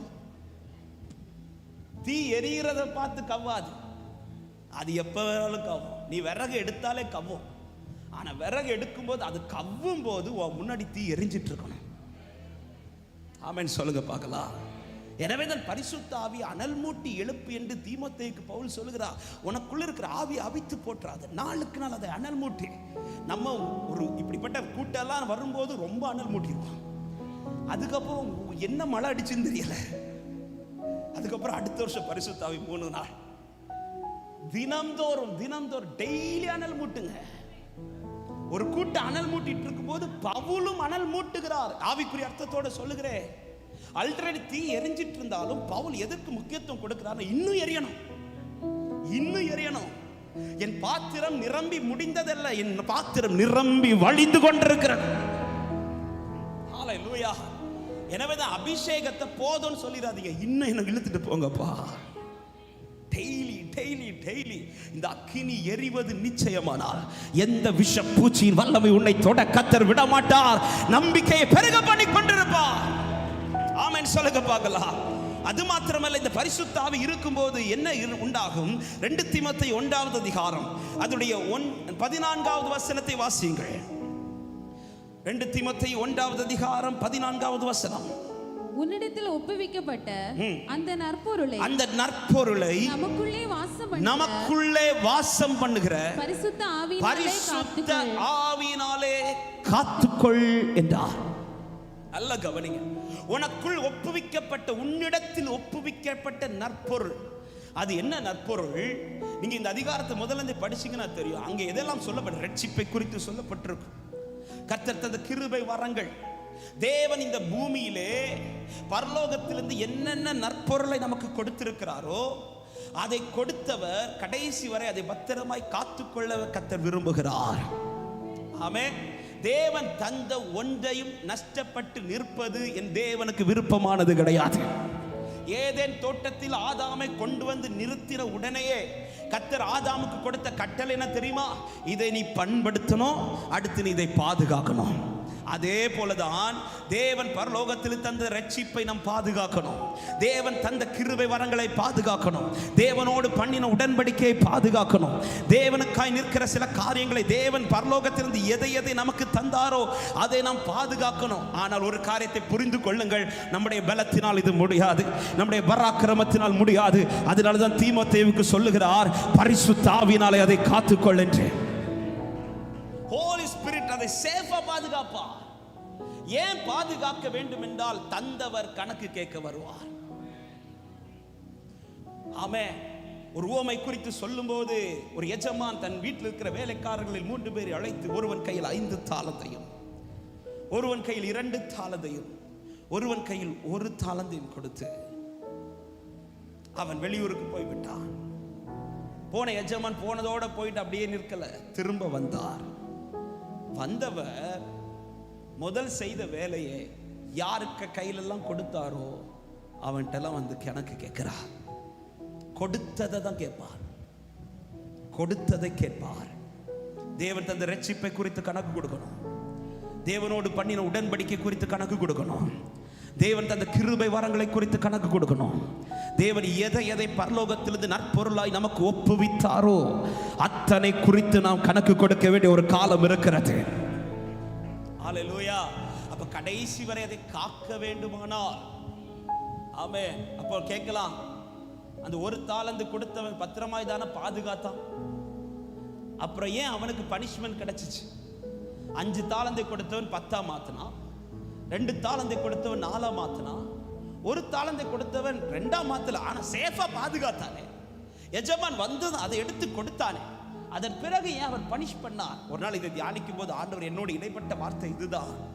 அவன் சேஃபா காத்துக்கிட்டது உண்மை, ஆனால் கொடுக்கும் போது எஜமான் அந்த தாளந்துக்கு மேல எதை பார்க்கிறார் தெரியுமா? கரை பார்த்தா. கரை. இவன் என்ன பண்ணிட்டான்? கொடுத்த தாளந்து என்ன பண்ணிட்டான்? மண்ணுக்குள்ள. மண் என்பது உலகத்திற்கு அடையாளம். தேவன் தந்த நற்பொருளை நான் உலகத்துக்குள் புதைக்க கூடாது. தேவன் தந்த நற்பொருளை நான் பரிசுத்தமாய் காத்துக்கொள்ளணும். ஆமென். நீ பெருக வைக்கட்டாலும் பரவாயில்ல, கரைபடாதபடி காத்துக்கொள். அதுதான் அவர் வரும்போது கரை திரையற்ற சபையாய் காணப்பட வேண்டும் என்று சபை எதிர்பார்க்கிறார். நீ பெருக பண்ணாவிட்டாலும் பரவாயில்ல, கரைப்படாமல் காத்துக்கொள். அவன் ஒருவேளை அதை மண்ணுக்குள்ள புதைக்காம சேஃபா பாதுகாத்து எஜமான் வரும்போது, எஜமானே எனக்கு இதை 2ஆ மாற்ற முடியல, ஆனா இதுல கரைபடாம நான் காத்துக்கிட்டேன் மாத்திரம் ஒரு வார்த்தை சொல்லி இருந்திருப்பானா, அந்த எஜமான் இறங்காமல் இருந்திருப்பாரா? எஜமானுக்கு கோபம் என்ன தெரியுமா? கரைப்படுத்துச்சு, நான் தந்ததுல நீ கரைப்படுத்திட்ட. சபையே, அவர் தந்த ரட்சிப்பை நீ வளர வைக்காட்டாலும் பரவாயில்ல, கரை வராதபடி காத்துக்கொள். காரணம், நான் ஆராதிக்கிற தேவன் பரிசுத்தர் என்று சொல்லுகிறவர்கள் சேனைகளின் கர்த்தர் பரிசுத்தர், சேனைகளின் கர்த்தர் பரிசுத்தர், சேனைகளின் கர்த்தர் பரிசுத்தர் பரிசுத்தர் பரிசுத்தர். எனக்கு கரையோட போய் நான் தேவ சமூகத்தில் நின்றாலும் என்னில் கரை இருக்குமானால் அந்த இடத்திலே எனக்காய் விரோதம் செய்ய சாத்தான் வந்து நிற்பான். பிரதான ஆசாரியன் யோசுவா தேவ சமூகத்தில் நின்ற போது கூட சாத்தான வந்து நிற்கிறான். ஆண்டவர் சொல்றேன், அக்கினிலிருந்து தப்புவிக்கப்பட்ட கொள்ளி அல்லவா? கரெக்ட் தான் ஆண்டவரே. ஆனா வஸ்திரத்தை பாத்தீங்களா? ரட்சிக்கப்பட்டவன் தான், நீர் கொடுத்த ரட்சிப்பின் வஸ்திரம் இருக்குது. ஆனா அந்த வஸ்திரத்தின் மேல் அழுக்கு இருக்குது. ஹalleluya. வஸ்திரம் இருப்பது மெயின் அல்ல, வஸ்திரத்தின் மேல் அழுக்கு இருந்தால் நீ பிரதான ஆசாரியனாக இருந்தாலும் உனக்கு விரோதமாய் சாத்தான் வந்து நிற்பான். கொடுத்ததுல கரை வரக்கூடாது. ஒரு வார்த்தையை அன்பான சபைக்கு கேட்கிறேன். கர்த்தர் தந்த ரட்சிப்பின் நிலைமை இன்னைக்கு எப்படி இருக்குது? கர்த்தரோடு பண்ணின உடன்படிக்கை இன்னைக்கு எப்படி இருக்குது? அநேக கிருபை வரங்களை கர்த்தர் உங்களுக்கு கொடுத்தாரு. இந்த கூட்டத்தில் இருக்கிற எத்தனையோ பேருக்கு ஜெப வரங்களை கர்த்தர் கொடுத்தார். அதிகாலையில் எழுந்து ஜெபித்த எத்தனையோ உள்ளங்கள் உண்டு. ஆமென் ஆமென். நேரம் கிடைக்கும் போதெல்லாம் தேவ சமூகத்தில் இருந்து தேசத்திற்காய் பாரப்பட்டு ஜெபித்த எத்தனையோ உள்ளங்கள் இந்த கூட்டத்தில் இருக்கிறீர்கள். நான் கேட்கிறேன், ஆரம்பத்தில் இருந்த இந்த அனுபவங்கள் இன்னைக்கு இருக்குதா? ஹalleluya. இல்லை என்றால் இந்த நாளில் திரும்ப அதை ஆண்டவர்கிட்ட கேட்டு பரிசுத்த ஆவியின் பலத்தோடு அதை காத்துக்கொள்ளுங்கள். ஹalleluya. நற்பொருளை நஷ்டப்பட்டு விடாதபடி பத்திரமாய் காத்துக் கொள்ளுகிறவன் பிதாவின் சந்தோஷத்திலே பங்கு கொள்ளுகிறவனாக இருப்பான். ஆமென். பரிசுத்த ஆவி எதற்கு? என்னில் கொடுக்கப்பட்ட நற்பொருளை பாதுகாக்க. அது மாத்திரமல்ல, பரிசுத்த ஆவி வரும்போது அவர் நம்மை அதிகாரப்படுத்துகிறார். சங்கீதம் 23வது சங்கீதத்தின் 5வது வசனம் தெரிந்த வார்த்தை தான். என் சத்துருக்களுக்கு முன்பாக நீர் எனக்கு ஒரு பந்தியை ஆயத்தப்படுத்தி என் தலையை எண்ணெயினால் அபிஷேகம் பண்ணுகிறேன். பரிசுத்த ஆவி வரும்போது எல்லா சத்துருக்களுக்கு முன்பாய் நின்று போராடுகிற ஒரு அதிகாரத்தை கர்த்தர் நமக்கு தருகிறார். தாவீது இந்த வார்த்தையை எழுதும்போது அவன் எதை வைத்து எழுதுகிறான் என்றால், தான் ஆடுகளை மேய்க்கிற அதை வைத்தே பரிசுத்த ஆவி என் மேல வரும்போது என்ன உண்டாகும் என்கிறத எழுதுறார். இங்க சொல்லுகிறார், சத்துருக்களுக்கு முன்பாக எனக்கு ஒரு பந்தியை ஆயத்தப்படுத்த அவர் என்ன செய்கிறார்? என் தலையை எண்ணெயினால. இது ஆடுகளுக்கு செய்கிற ஒரு ப்ராசஸ். பொதுவாக இந்த ஆடுகளை மேய்க்க போகும்போது புல்வெளியில கொண்டு போவாங்க. அப்படி போகும்போது இந்த புல்லுகளுக்கு இடையில வந்து என்ன வரும்னா, இந்த பாம்புகள் வரும். இந்த பாம்புகள் வந்து இந்த ஆடுகளை கொத்துறதுக்கு வாய்ப்பு இருக்கு. அப்ப இந்த ஆடால விடுதலையோட மெய்ப்பன் ஆயத்தம் பண்ணி வைத்த அல்லது மெய்ப்பன் கொண்டு போன அந்த மேய்ச்சலை அனுபவிக்க முடியாது, சாப்பிட முடியாது. இதனால இந்த மெய்ப்பன் என்ன செய்வான் என்றால், மந்தையில் இந்த ஆட்டை வெளியில கொண்டு வருவதற்கு மேய்க்க விடுவதற்கு முன்பாக ஒவ்வொரு ஆட்டை ஃப்ரெண்ட்ல நிறுத்தி அதுக்கு தலைக்கு மேல ஒரு ஆயிலை அப்ளை பண்ணுவார், ஒரு எண்ணெயை பூசுவார். இந்த எண்ணெய் பூசும் போது இந்த எண்ணெயுடைய வாசனை இந்த ஆட்டின் தலையிலிருந்து வெளியில வரும். இந்த வாசனை யாருக்கு பிடிக்காது தெரியுமா? பாம்புக்கு பிடிக்காது. எல்லா ஆட்டுக்கு மேல இந்த எண்ணெயை தடவிட்டு அவர் அனுப்பிடுவார். இப்ப மெய்ப்பனுக்கு பயம் இல்லை, இந்த ஆட்டுக்கும் பயம் இல்லை. ஆடு சந்தோஷமா போய் புல்ல மேயும். சத்துரு வருவான், பாம்பு வரும், ஆனா எது வரத வருவான் தெரியுமா? பக்கத்துல வரதான். இப்ப ஆட்டை கண்டு அவன் பயப்படல, எண்ணெயை கண்டு பயப்படுவான். அதுவரை சந்தோஷமா ஆட்டை பிடிக்கலான்னு வர்ற பாம்பு கிட்ட வந்தது, இந்த தைலத்துக்கு ஸ்மெல்ல அதை மணத்துனதும் வந்த பாம்பு எங்க போன்னு. ஹல்லேலூயா. அபிஷேக தைலம் உங்க மேல ஊட்டப்பட்டுச்சுன்னா சத்துருவின் அதிகாரம் அல்ல உன் மேல, உன் அதிகாரம் சத்துருக்கு மேல கர்த்தர் வைப்பார். எத்தனை பேர் விசுவாசித்து ஆமென் சொல்றீங்க? ஹல்லேலூயா. சத்துருவை ஜெயிக்கிற மிகப்பெரிய ஆயுதம் பரிசுத்த ஆவியானவர். அது மாத்திரமல்ல, ரெண்டு காரியத்தை சொல்லி அடுத்த ஒரு பகுதிக்குள்ள நான் சொல்லி ஜெபத்தில் நடத்த விரும்புகிறேன். இந்த பரிசுத்த ஆவி வரும்போது அதிகாரப்படுத்துகிறவர் மாத்திரமல்ல, இந்த பரிசுத்த ஆவி ஒருவனுக்குள் இருந்தால் அவனுக்குள் இருந்து கிறிஸ்து வெளிப்படுவார். அதுதான் தெரிந்த வார்த்தை. அப்போஸ்தலர் 1வது அதிகாரம் அதோட 8வது வசனத்தை வாசியுங்கள். பரிசுத்த ஆவி உங்களிடத்தில் வரும்போது நீங்கள் பலனடைந்து எருசலேமிலும் யூதேயா முழுவதிலும் சமாரியாவிலும் பூமியின் கடைசி பரியந்தமும் எனக்கு சாட்சிகளாய் இருப்பீர்கள் என்றார். கரங்களை உயர்த்தி ஆமென் சொல்லுங்க பார்க்கலாம். அப்ப பரிசுத்த ஆவி ஒருவனுக்குள் இருக்கும்போது, நான் தான் ஆரம்பத்திலே சொன்னேன், பரிசுத்தாவி வரும்போது அந்நிய பாஷைகளை கர்த்தர் கிருபையாய் தருகிறார். அந்நிய பாஷை பேச வேண்டியது மிக மிக அவசியம். அது பரலோக பாஷை, அது தேவனோடு ரகசியம் பேசுவது, அது நமக்குள்ளே பக்தி விருத்தியை உண்டாகி கொண்டிருக்கும். அதே நேரத்தில் இன்னொரு வார்த்தையை சொல்லுகிறேன், அந்நிய பாஷை பேசுகிற வாயில அநியாய பாஷை வராது. ஹலோ, பரலோகத்தில் அரை மணி நேரம் அமைதி உண்டானது போல இந்த வார்த்தை சொன்னது அப்படியே ஒரு சைலண்ட். ஏன்னா நமக்கு அந்நிய பாஷை வர்றதை விட அதிகமா வர்றது அந்நிய பாஷை வாயில பேசுற அந்த வாயில அநியாய பாஷை வராது. ஆமென், ஹல்லேலூயா. சரி, நான் செய்திக்குள்ள வரேன். அந்நிய பாஷை பேச அது ஒரு வரம், தீர்க்க தரிசனத்துக்கு கொடுக்கிறார், அது ஒரு வரம். ஆமென். இப்படி பல வரங்கள் இருக்கிறது. இது அபிஷேகத்தோடு கூட கர்த்தர் கிருபையாய் கொடுக்கிற வரங்கள். ஆனால் அபிஷேகம், பரிசுத்த ஆவி உங்களுக்குள் வருவது எதற்காக என்றால் உங்கள் மூலமாய் கிறிஸ்துவின் சாட்சி வெளிப்படுவதற்காக. பர்னபாவை குறித்து ஒரு அழகான வார்த்தை இப்படி கொடுக்கப்பட்டிருக்கிறது. அப்போஸ்தலர் 11வது அதிகாரம் அதனுடைய 24வது வசனத்தை வாசிங்கள். அவன் நல்லவனும் பரிசுத்த ஆவியினாலும் விசுவாசத்தினாலும் நிறைந்தவனுமாயிருந்தான். அநேக ஜனங்கள் கர்த்தரிடமாய் சேர்க்கப்பட்டார்கள். கரங்களை உயர்த்தி ஆமென் என்று சொல்லுங்க பார்க்கலாம். ஹல்லேலூயா. அநேக ஜனங்கள் இப்பொழுது கர்த்தரிடத்தில் வருகிறார்கள். ரீசன் என்னன்னு பார்த்தா பர்னபா மூலம் வராங்க.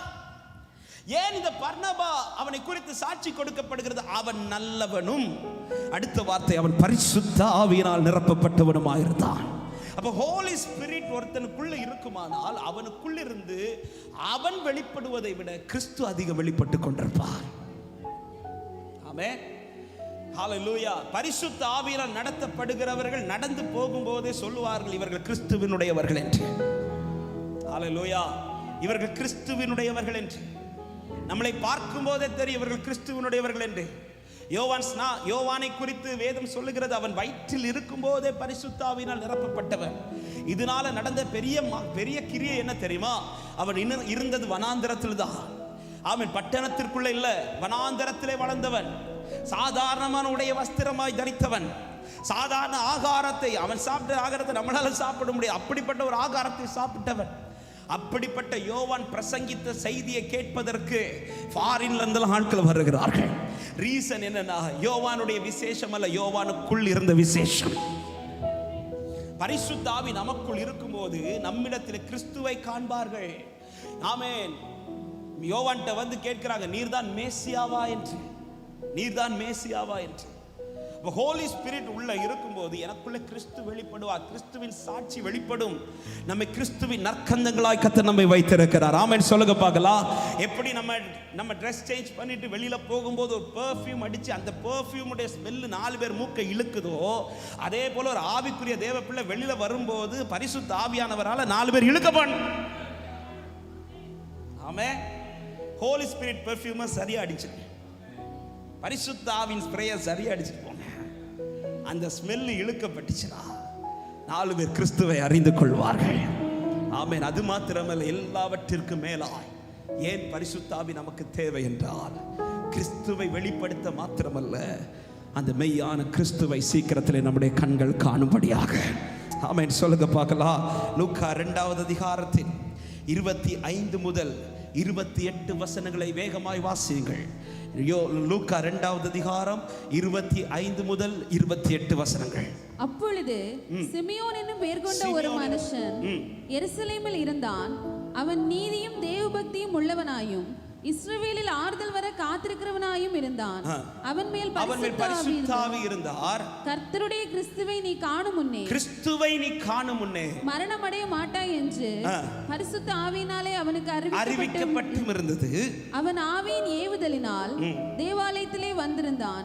இயேசு என்னும் பிள்ளைக்காக நியாயப்பிரமாண முறைமையின்படி செய்வதற்கு தாய் தகப்பன்மார் அவரை உள்ளே கொண்டு வருகையில் அவன் அவரை தன் கைகளில் ஏந்தி கொண்டு தேவனை ஸ்தோத்தரித்து, ஆண்டவரே உமது வார்த்தையின்படி உமது அடியேனை இப்பொழுது சமாதானத்தோட போக பண்ணுவீர். புறஜாதிகளுக்கு பிரகாசிக்கிற ஒளியாகவும் உம்முடைய ஜனமாகிய இஸ்ரவேலுக்கு மகிமையாகவும் தேவரீர் சகல ஜனங்களுக்கு முன்பாக ஆயத்தம் பண்ணின உம்முடைய இரட்சணியத்தை என் கண்கள் கண்டது என்றான். கரங்களை உயர்த்தி ஆமென் சொல்லுங்க பார்க்கலாம். பரிசுத்த ஆவியால் நிரப்பப்பட்டவனுக்கு கொடுக்கப்பட்ட மிகப்பெரிய ஒரு வாக்குத்தத்தம் என்ன தெரியுமா? உன் கண்கள் கிறிஸ்துவை காணும். உன் கண்கள் கிறிஸ்துவை காணும்.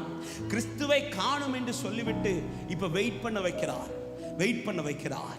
இந்த சிமியோன் எத்தனையோ குழந்தைகளை கையில் எடுத்து பிரதிஷ்டை பண்ணின ஒருவர். ஹல்லேலூயா. இப்பொழுது இயேசு கிறிஸ்துவை பெற்றோர் பிரதிஷ்டை பண்ணும்படியால் தேவாலயத்தில் கொண்டு வருகிற நேரத்தில் சிமியோன் அன்று தேவாலயத்தில் வரவில்லை. ஆனால் வேதம் சொல்லுகிறது ஆவியின் ஏவுதலினாலே இயேசுவை கொண்டு வருகிறார்கள் என்று தெரிந்ததும், இயேசு வருகிறார் என்று தெரிந்ததும் வீட்டுக்குள் இருக்கிறவனை பரிசுத்த ஆவியானவர் ஏவுகிறார். இயேசு வருகிறார் என்று தெரிந்ததும் ஆவியானவர் ஏவுகிறார். எதற்கு ஏவுகிறார் என்றால் இந்த கிறிஸ்துவை காணும்படியாக. ஹல்லேலூயா. ஆமா, எத்தனையோ பிள்ளைகளை பார்த்திருந்திருப்பார். இவர் தான் கிறிஸ்துவா என்பது அவருக்கு தெரியாது. ஆனா கிறிஸ்து வரும்போது ஆவியானவருக்கு சும்மா இருக்க முடியாது. ஆமென். ஹல்லேலூயா. இதே போலதான் இயேசு வருகிறார் என்று தெரியும்தான், எக்கால சத்தம் கேக்குதுன்னு தெரிஞ்சிருச்சுனா, பரிசுத்த ஆவி அவனுக்குள் இருக்குதோ அவனை கர்த்தருடைய ஆவியானவர் ஏவுவார், கிறிஸ்துவை காண பண்ணுவார். ஆமென். உண்மையிலே இப்ப கிறிஸ்து வந்தா இதுதான் இயேசுன்னு எப்படிங்க நமக்கு தெரியும்? எதை வச்சு இயேசுன்னு போவோம்? வீட்டில் இருக்க போட்டோ வச்சு தானே. அவர் அதை விட அழகா இருக்கிறார். ஆமே. ஆண்டோடைய அழகை எவ்வளவு வரைஞ்சாலும் இப்ப எக்கால சத்தம் இயேசுதான் வர்றாருன்னு எப்படி எனக்கு தெரியும்? இயேசுவை பார்த்துருக்கிறீங்களா யாராவது? நம்ம இதுவரை முகத்தை பார்த்தது கிடையாது. அப்படி இருக்கும்போது இயேசுதான்ங்கிறது எப்படி தெரியும்? அதை தெரிய பண்ணுகிறவர் தான் பரிசுத்த ஆவியானவர். இதற்கு அடையாளமாய்தான் ஈசாக்குக்கு பெண் பார்க்க ஆபிரகாம் தன் வீட்டில் இருந்த ஒரு மூத்த வேலைக்காரனை தெரிந்தெடுக்கிறார். பொதுவாக இந்த வேலைக்காரன் எலியேசர் என்று நாம் சொல்லுவோம். ஆனால் பல இடத்துல எலியேசர் வருகிற இடத்துல எலியேசர் என்கிற பெயர் குறிப்பிடப்படும். ஆனா இந்த இடத்துல மட்டும் மூத்த வேலைக்காரன் அப்படி சொல்லப்படும். அந்த இடத்துல எலியேசர் என்கிற பெயர் வராது. மலையாளத்தில் கொடுக்கப்பட்டிருக்கும் காரியஸ்தன் என்று. காரியஸ்தன் பரிசுத்த ஆவியானவருக்கு கொடுக்கப்பட்ட ஒரு வார்த்தை தான் காரியஸ்தர். ஆமென். அந்த இடத்துல ஏன் இந்த வார்த்தை இப்படி எழுதப்பட்டிருக்கிறது என்றால் பழைய ஏற்பாடு இல்லாமல் நிழலுக்கு ஒப்பானது. ஆமென். அப்போ இந்த இடத்துல இந்த வேலைக்காரனை பரிசுத்தாவிக்கு அடையாளமாய் சொல்லப்பட்டிருக்கிறது. பரிசுத்தாவி அடையாளமாய் இந்த மூத்த வேலைக்காரனை ஆபிரகாம் அழைத்து என்ன சொல்லுகிறார்? என் குமாரனுக்கு போய் பெண் பார்த்து வா என்று சொல்லி இந்த வேலைக்காரன் அனுப்புகிறார். இப்பொழுது இந்த வேலைக்காரன் பரிசுத்தாவி நிழலாய் போகிறவர் இப்பொழுது போய் ரெபெக்காளை சந்திக்கிறார். ரெபெக்காளை சந்தித்து இப்பொழுது அவன் வீட்டில் போய் பேசி தன் எஜமானுடைய குமாரனுக்கு பெண் தேவை, நான் இவளை அழைத்து கொண்டு போகிறேன் என்று சொன்னதும் ரெபெக்காள் இடத்தில் கேட்கப்படுகிறது, நீ போகிறாய் என்று கேட்டதும் அவளும் உடனே போகிறேன் என்றால். அன்னைக்கு வாட்ஸ்அப் கிடையாது, போட்டோ கிடையாது, இன்ஸ்டாகிராம் கிடையாது. இன்னைக்குனா எத்தனை போட்டோ அனுப்பினாலும் இன்னைக்கு திருப்தி ஆக மாட்டேங்குது. அன்னைக்கு எதுவுமே கிடையாது. ஹல்லேலூயா. இந்த வேலைக்காரன் சொல்றதை வச்சு இவ புறப்படுறா. ரெபெக்காலே போட்டோ பார்த்தியா? தெரியாது, பார்த்தது கிடையாது. அவர் எப்படி இருப்பார்னு தெரியுமா? தெரியாது. ஆனால் அவள் புறப்பட்டு விட்டாள். இப்பொழுது புறப்பட்டு ஒரு சில நாட்கள் பிரயாணம். இது பிரயாணப்பட்டு வருகிற வழியில ஆமென் எத்தனையோ பேரை பார்த்திருந்திருப்பா. வழியில எத்தனை பேர் அங்கும் இங்கும் போயிருந்திருப்பாங்க. எத்தனை வாலிபர்கள் அங்கும் இங்கும் போயிருந்திருப்பார்கள்.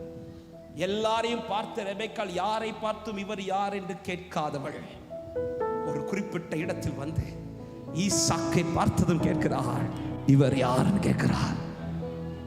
உடனே அந்த வேலைக்காரன் சொல்லுகிறான், இவர் தான் நீ நேச்சமானுடைய குமாரன், உன்னுடைய மணவாளன் என்று. அவன் எப்படிங்க இந்த ரெபெக்காளுக்கு ஈசாக்க பார்த்தது இந்த கொஸ்டின் கேட்க தோணுச்சு? வழியில எத்தனை பேரை பார்த்திருப்பா, எல்லாரையும் பார்த்து இது யாரு கேட்கல. ஆனா ஈசாக்கை பார்த்ததும் இவர் யார்?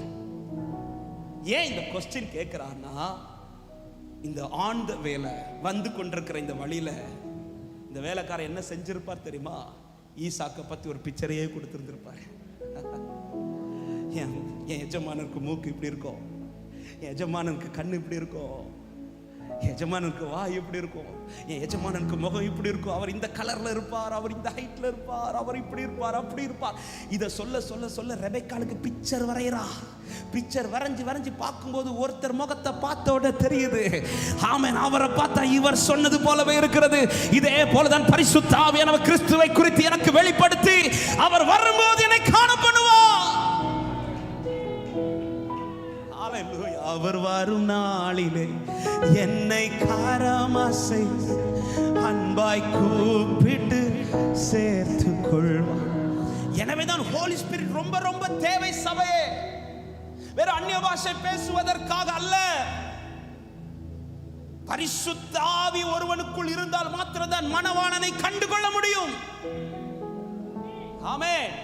ஸ்தேவான் மேல கல் எறிந்து கொண்டிருந்த போது ஸ்தேவானுடைய கண்கள் திறக்கப்பட்டு, அப்போஸ்தலர் 7வது அதிகாரம் அதுடைய 55வது வசனத்தை வாசியுங்கள். அப்போஸ்தலர் 7:55. அவன் பரிசுத்த ஆவியினாலே, இந்த வார்த்தையை நல்லா கவனிங்க, இந்த வசனத்திலே மொத்தமா நான் இப்ப சொன்னது வந்துரும். அவன் பரிசுத்த ஆவியினாலே நிறைந்தவனாய் வானத்தை அண்ணார்ந்து பார்த்து கொண்டிருக்கிறான். தேவனுடைய மகிமையையும், இந்த வார்த்தை நல்லா தேவனுடைய வலது பாரிசத்தில் இயேசுவானவர் நிற்கிறதையும் கண்டான். கரத்தை உயர்த்தி ஆமென் சொல்லுங்க பார்க்கலாம். பரிசுத்த ஆவியினால் நிறைந்தவனாய். இப்ப பரிசுத்த ஆவியானவர் எதை காமிச்சு கொடுக்கிறார்னா இயேசுவை காமிச்சு கொடுக்கிறார். இத பார்த்த உடனே ஸ்தேவானுக்கு கல் எறிகிறது விஷயமா தெரியல. இத பார்த்த உடனே ஸ்தேவானுக்கு தன் வாழ்க்கை முடிய போறது விஷயமா தெரியல. இதை பார்த்த உடனே ஸ்தேவானுக்கு ஐயோ இனியும் எனக்கு இந்த பூமியிலே வாழ முடியலங்கிற கவலை வரவில்லை. காரணம், அவன் எதற்காக ஏங்கினாரோ, யாருக்காக ஏங்கினாரோ, யாரை குறித்து பேசினாரோ அவரை இப்பொழுது கண்கள் காண்கிறது. சபையே, இயேசுவை பார்க்கணுமா? ஹோலி ஸ்பிரிட் தேவை. எத்தனை பேர் இயேசுவை பார்க்க விரும்புறீங்க? கையே உயரல. ஹalleluya. எங்க இவ்வளோ டேஸ்ட் பண்ணிட்டு, இவ்வளோ ஆராதிச்சுட்டு, இவ்வளோ அவரிடத்துல இருந்து நன்மையை பெற்றுட்டு பார்க்காம போயிடாதீங்க, பார்க்காம போயிடாதீங்க. அவர் வரும்போது பார்த்துடணும். அவர் வரும்போது பார்க்கிறவன் பாக்கியவான். அவர் வரும்போது பயந்து ஓடுகிறவனாய் அல்ல, அவர் வரும்போது விரும்பி பார்க்கிறவனாய், அப்பா என்னை மாட்டும் என்று விரும்புறவங்க 2 கரங்களை உயர்த்தி ஹalleluya, கிருபையாய் என்னை ரட்சிப்பீராக. இயேசுவை பார்க்க விரும்புறவன் ஹோலி ஸ்பிரிட்டை பெற்றுக்கொள்ள வேண்டியது அவசியம். காரணம், பரிசுத்த ஆவியானவரை குறித்து இயேசு சொல்லும்போது அவர் வரும்போது சகல சத்தியத்திற்குள்ளும் உங்களை நடத்துவார். அப்படிதான் சொல்லுகிறார். சத்திய ஆவியானவர் சகல சத்தியத்திற்குள்ளும். யார் சத்தியம்? இயேசு கிறிஸ்து சொன்னார், நானே வழியும் சத்தியம் ஜீவனுமா இருக்கிறேன். அப்படியானால் இந்த வார்த்தை இப்படி சொல்லுகிறேன், பரிசுத்த ஆவி ஒருவனுக்குள் வரும்போது அவனை அவர் சகல சத்தியத்திற்குள்ளும் நடத்துவார். யார் அந்த சத்தியம்? அவர்தான் ஆண்டவராகிய இயேசு கிறிஸ்து. அந்த இயேசுவை குறித்த பிக்சரை நமக்கு டெய்லி உணர்த்திட்டே இருப்பார். ஈசாக்கை குறித்த பிக்சர் எப்படி அந்த வேலைக்காரன் ரெபெக்காளுக்கு சொல்லி சரியா ஈசாக்கை பார்த்ததும் ரெபெக்காளுக்கு சந்தேகமே இல்லை, கேட்கிறா இவர்தானா? ஹalleluya. அதே போல பரிசுத்த ஆவியின் ஆளுகையிலே நான் ஒவ்வொரு நாளும் நடத்தப்படுவேன். ஆனால் எக்கால சத்தம் துணிக்கும் போது நான் எந்த பயமும் இல்லாமல் சந்தோஷத்தோடு அவரை முகமுகமாய் காண்பேன். நம்புறவங்க வலது கரத்தை உயர்த்தி ஆனந்தமே பரமானந்தமே இது மாபெரும் பாக்கியமே, இந்த பார்தலத்தில் சொந்த எந்த உள்ளத்தில். பார்க்காம இவ்வளோ ஆராதிக்கிறோம், சீக்கிரத்தில் அவரை பார்க்க போறோம். ஆனா பார்க்கணும்னா இது இயேசு என்பதை நான் கண்டு கொள்ள எனக்குள் பரிசுத்த ஆவி மிக மிக அவசியம். நேரம் அதிகம் போகிறபடினால ஒரு 2 காரியத்தை மட்டும் சொல்லி நான் ஜெபிக்க விரும்புகிறேன். அப்ப இந்த பரிசுத்த ஆவி எனக்குள் வருவதற்கும், இந்த பரிசுத்த ஆவி என்னில் நிலைவரப்படுவதற்கும் நான் என்ன செய்ய வேண்டும்? எசேக்கியேல் 37வது அதிகாரத்தை எடுத்து வைத்துக் கொள்ளுங்கள். அங்கே 10வது வசனம் இப்படி சொல்லப்படுகிறது, வாசிங்கள். எசேக்கியேல் 37:10. எனக்கு கற்பிக்கப்பட்டபடி நான் தீர்க்க தரிசனம் உரைத்தேன். அப்பொழுது ஆவி அவர்களுக்குள் பிரவேசிக்க அவர்கள் உயிரடைந்து காலூன்றி மகாபெரிய சேனையாய் நின்றார்கள். அப்ப இந்த வசனத்துல ஒரு காரியம் தெளிவாய் தெரிகிறது. பரிசுத்த ஆவியை நாம் படித்து இழுக்க முடியாது, அவர்தான் நமக்குள்ளே ஊற்ற வேண்டும். ஹல்லேலூயா. எசேக்கியேல் சொல்லுகிறார், நான் தீர்க்க தரிசனம் உரைத்த போது ஆவி அவைகளுக்குள் ஊடுருவி. அப்ப பரிசுத்த ஆவி உன்னதத்திலிருந்து கொடுக்கப்படுகிறது, உன்னதத்திலிருந்து ஒருவன் வாழ்க்கையில் அருளப்படுகிறது. எனவேதான் சீஷர்கள்ட்ட போய் சொல்லுகிறார், நீங்கள் போய் இந்த வாக்குத்தத்தம் நிறைவேற காத்திருங்கள் என்று. நீ வெயிட் பண்ணு, அவர் கொடுக்கணும், இது உனக்கு அவர் தரணும். இந்த இடத்துல அபிஷேகம் பெற்ற அநேகர் இருக்கிறீர்கள், இன்னும் பரிசுத்த ஆவியை பெறாதவர்கள் இந்த சத்தத்தை கேட்கிறீர்கள் என்றால், இந்த இரவு நேரத்தில் இந்த வார்த்தைக்கு நீங்கள் உண்மையாய் செவி கொடுப்பீர்களானால் இந்த இரவு கர்த்தருடைய ஆவியானவர்களை நிரப்ப வல்லவராக இருக்கிறார்.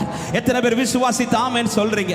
நிரப்பப்பட்டவர்களுக்கும் சொல்லுகிறேன், நான் ஆரம்பத்திலிருந்து சொல்லிக் கொண்டு வருவது போல, இந்த பரிசுத்த ஆவி இது அனல் மூட்டி எழுப்பப்பட வேண்டும், என்னில் அவிந்து போகக்கூடாது.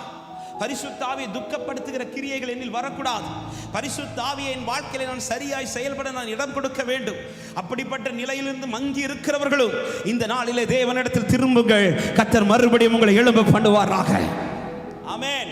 பெறாதவர்களும் இந்த வார்த்தைக்கு இடம் கொடுங்கள், பெற்றுக்கொண்டு அந்த ஆவியில இன்னும் நடத்தப்படாதவர்களும் இந்த வார்த்தைக்கு செவி கொடுங்கள். நீங்கள் எழுந்து பிரகாசிக்கிற நாட்கள் இதோ வந்திருக்கிறது.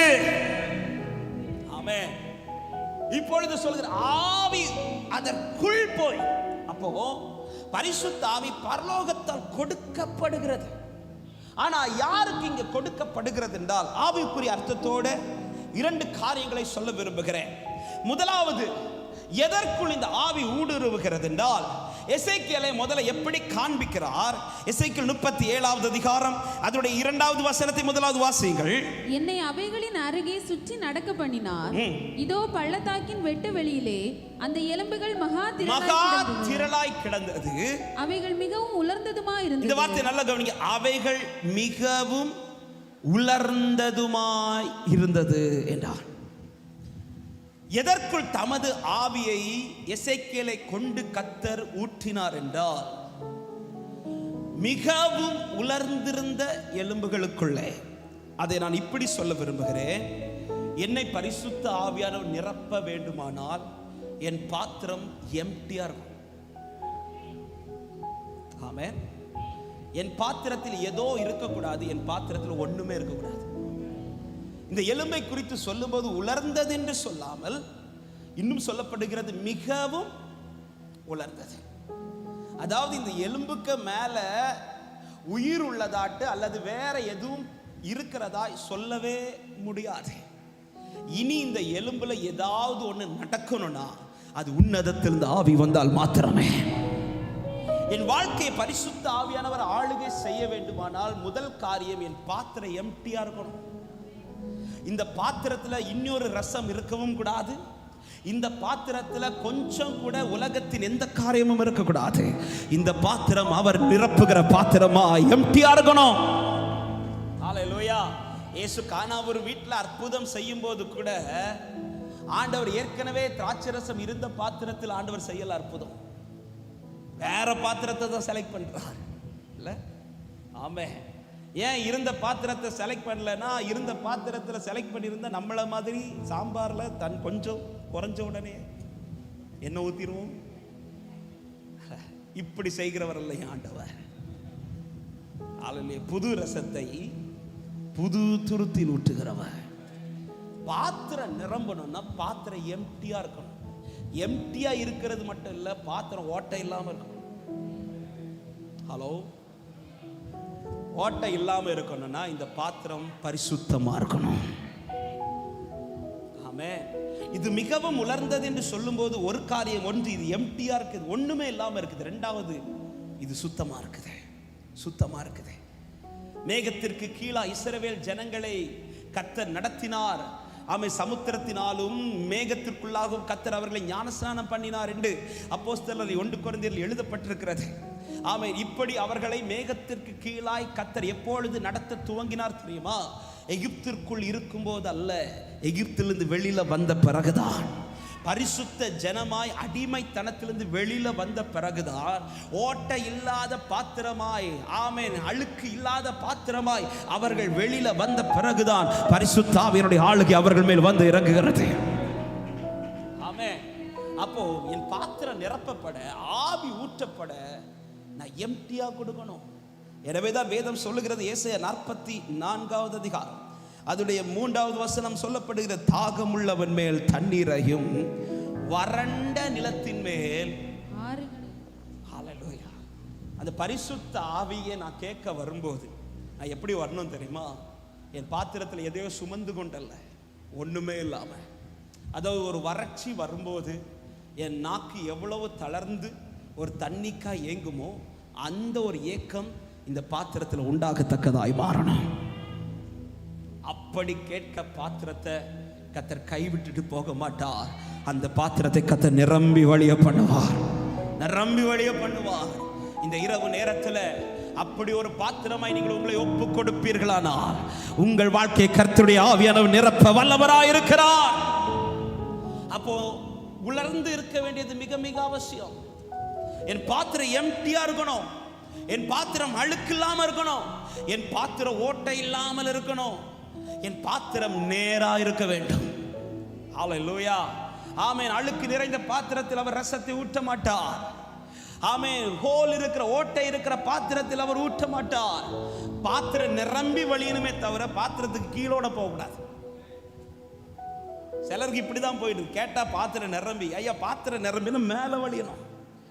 இன்னைக்கு நிறைய பேருக்கு பாத்திரத்தை கீழோடையே போயிட்டு இருக்குது, இதுக்கு மேல நிரம்பவே. என் பாத்திரம் நிரம்பி வழியத்தக்கதா, அவன் அப்படி ஃபுல்லா கிளியரா இந்த பாத்திரம் இருந்து தேவ சமூகத்தை நோக்கி இருக்குமானால் அது யாரா இருந்தாலும் சொல்லுகிறார், மாம்சமான யாவர் மேலும் என் ஆவியை நான் ஊற்றுவேன் என்று. ஆமென். இங்க நீ எத்தனை வருஷம் விசுவாசின்னு பார்க்க மாட்டார், நீ எந்த குடும்பத்தை சேர்ந்தவன் என்று பார்க்க மாட்டார், நீ படித்தவனா படியாதவனான்னு பார்க்க மாட்டார், நீ இந்த சபை விசுவாசி அந்த சபை விசுவாசியான்னு பார்க்க மாட்டார், நீ இந்த ஜாதி அந்த ஜாதியான்னு பார்க்க மாட்டார், நீ எந்த கோத்திரன் பார்க்க மாட்டார். இப்படிப்பட்ட பாத்திரமாய் நீ அவர் சமூகத்தில் இருந்தால் உன்மேல் கர்த்தர் தமது ஆவியை ஊற்ற வல்லவராய் இருக்கிறார். ஹல்லேலூயா. மாம்சமான யாவர் மேலும் கர்த்தர் தமது ஆவியை ஊற்றுவார்.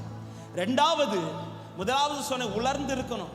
இரண்டாவது இந்த வார்த்தை இப்படி சொல்லப்பட்டிருக்கிறது, எசேக்கியேல் 37வது அதிகாரம் அதுடைய 1-2 வசனங்களை ஒரு விசை கூட வாசிக்கலாம். கர்த்தருடைய கை என் மேல் அமர்ந்து கர்த்தர் என்னை ஆவிக்குள்ளாக்கி வெளியே கொண்டு போய் எலும்புகள் நிறைந்த பள்ளத்தாக்கின் நடுவில் நிறுத்தி என்னை அவைகளின் அருகே சுற்றி நடக்க பண்ணினார். போதும், நல்ல கவனிங்க. இந்த 2 வசனத்துல 2 வார்த்தை கொடுக்கப்பட்டிருக்கிறது. 1வது வசனத்தில் கடைசி சொல்லப்படுகிறது என்னை அவைகளின் நடுவிலே நிறுத்தினார். 2வது வசனத்தில் சொல்லப்படுகிறது என்னை அவைகளின் பக்கத்தில் சுற்றி நடக்க பண்ணினார். அதை ஆவிக்குரிய கண்ணோட்டத்தோடு நான் இப்படி சொல்ல விரும்புகிறேன், எந்தெந்த எலும்புகளோடு எசேக்கியேலுக்கு உறவு உண்டாச்சோ அந்த எலும்புகள் எல்லாம் உயிரடைய தொடங்கினது. ஆமென். எந்தெந்த எலும்புக்கு பக்கத்துல எல்லாம் எசேக்கியேல் போனாரோ,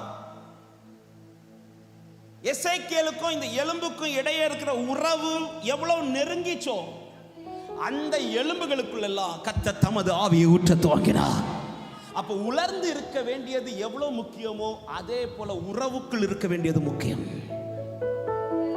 இயேசுவுக்கு எனக்கு உறவே இல்லாம ஆண்டவரே என்ன நிரப்புங்க நான் கேட்பேனே, ஆனால் நான் கேட்கிறது மட்டும்தான் இருக்குமே தவிர என் பாத்திரம் நிரம்பாது. இன்னைக்கு நம்ம நினைப்பு என்ன தெரியுமா? இப்படி பரிசுத்த ஆவியின் கூட்டம் வந்து கேட்ட உடனே ஆண்டவர் தருவார். எஸ் தருவார். ஆனா யாருக்கு தருவார் தெரியுமா? உறவில் இருக்கிறவனுக்கு தருவார். ஆமென். ஆண்டவராகிய இயேசு கிறிஸ்து சொன்னார், கேட்கிறவன் எவனும் பெற்றுக்கொள்வான். பொல்லாதவர்களாக நீங்களே உங்கள் பிள்ளைகளுக்கு நல்ல ஈவுகளை கொடுக்க அறிந்திருக்கும் போது பரிசுத்த ஆவியான பிதாவானவர் பரிசுத்த ஆவி உங்களுக்கு கொடுப்பது அதிக நிச்சயம் அல்லவா? இந்த வார்த்தையை நம்ம படிச்சு கேட்கிறோம், ரைட். ஆனா இந்த வசனத்தை சொல்லுவதற்கு முன்பாக அவர் ஜெபத்தை குறித்து பேசும்போது அங்கே எதை அதிகப்படுத்துவார், அதே அதிகமாய் சொல்லுவார் தெரியுமா? உறவை குறித்து சொல்லுவார். முதலாவது பரமண்டலத்தை ஜெபத்தை சொல்லிக் கொடுத்து விட்டு சீஷர்கள்ட்ட சொல்லுவார். ஆமாம், பின்பு ஒரு சிநேகிதன் ராத்திரி நேரத்தில் தன் சிநேகிதன் வீட்டை போய் கதவை தட்டி தன் சிநேகிதனுக்காக அப்பத்தை அவனிடத்தில் கேட்பார். இப்படி ஒரு ரிலேஷன்ஷிப்பை சொல்லுவார். இந்த உறவை சிநேகிதன், ரெண்டு சிநேகிதனுக்கு இடையே இருக்கிற உறவை சொல்லிவிட்டு தான் அடுத்து சொல்ல வருவார். பொல்லாதவர்களை நீங்கள் உங்கள் பிள்ளைகளுக்கு நல்ல ஈவுகளை கொடுக்க அறிந்திருக்கும் போது பரமபிதா உங்களுக்கு பரிசுத்த ஆவியை. உறவில் இருக்கிற ஒரு பிள்ளை அப்பா கிட்ட ஹோலி ஸ்பிரிட்டை கேட்டா அவர் தராம இருக்க மாட்டார்.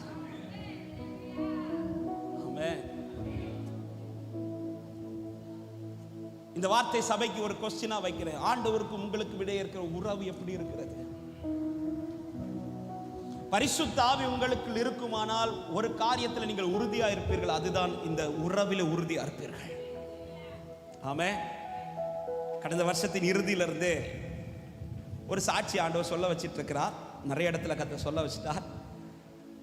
ஆனால் இந்த உறவை எடுத்ததுனால இந்த சாட்சியை நான் சொல்ல ஏவப்படுறேன். எனக்கு 4 வருஷம் கழிச்சு தான் ஒரு பிள்ளை பிறக்கிறான். ஐசக் அவன் பேர். அவன் பிறந்தது எனக்கு ஒரு பெரிய சாட்சி. ஏன்னா எனக்கு பிள்ளை பிறக்காதுன்னு சொன்ன இடத்துல கர்த்தர் கிருபையாய் வார்த்தையை தந்து காத்திருக்க வச்சு என்னை உருவாக்கி ஆண்டவர் எங்களுக்கு அந்த பிள்ளையை பிறக்க பண்ணார்.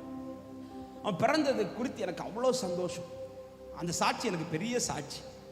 இப்போ அவன் பிறந்து வளர்றதை பார்க்கும்போது எனக்கு ரொம்ப மகிழ்ச்சி. அவன் பார்த்தாலே எனக்கு சந்தோஷம். ஏன்னா அவ்வளோ அழுதுருக்கிறேன். அந்த அழுகையெல்லாம் அவனை பார்க்கும்போது எனக்கு சந்தோஷமாயிட்டே இருக்கும். அதாவது ரொம்ப அழ வச்சுட்டாருன்னா நன்மையை பார்க்க வச்சு சிரிக்க வைப்பார். நல்லா பார்த்து பார்த்து மகிழ வைப்பார். நீ அழுதல மக்களை பாரு அப்படின்னு சொல்லி சிரிக்க வைப்பார். அப்படி பார்த்து ரசிக்க வச்சார். இப்போ 6 மாசம்லாம் அவன் வளரும் போது எனக்கு ஒரு அற்ப ஆசை. என்ன ஆசைன்னா, அவன் சீக்கிரத்தில் என்ன சொல்லணும், அப்பா சொல்லணும்னு ஒரு ஆசை. ஏன்னா அவன் வாய்ஸ்ல அப்பான்னு கேட்கறது எனக்கு ரொம்ப விருப்பம். ஏன்னா காத்திருந்து பெற்றுக்கொண்ட பிள்ளை இல்லை.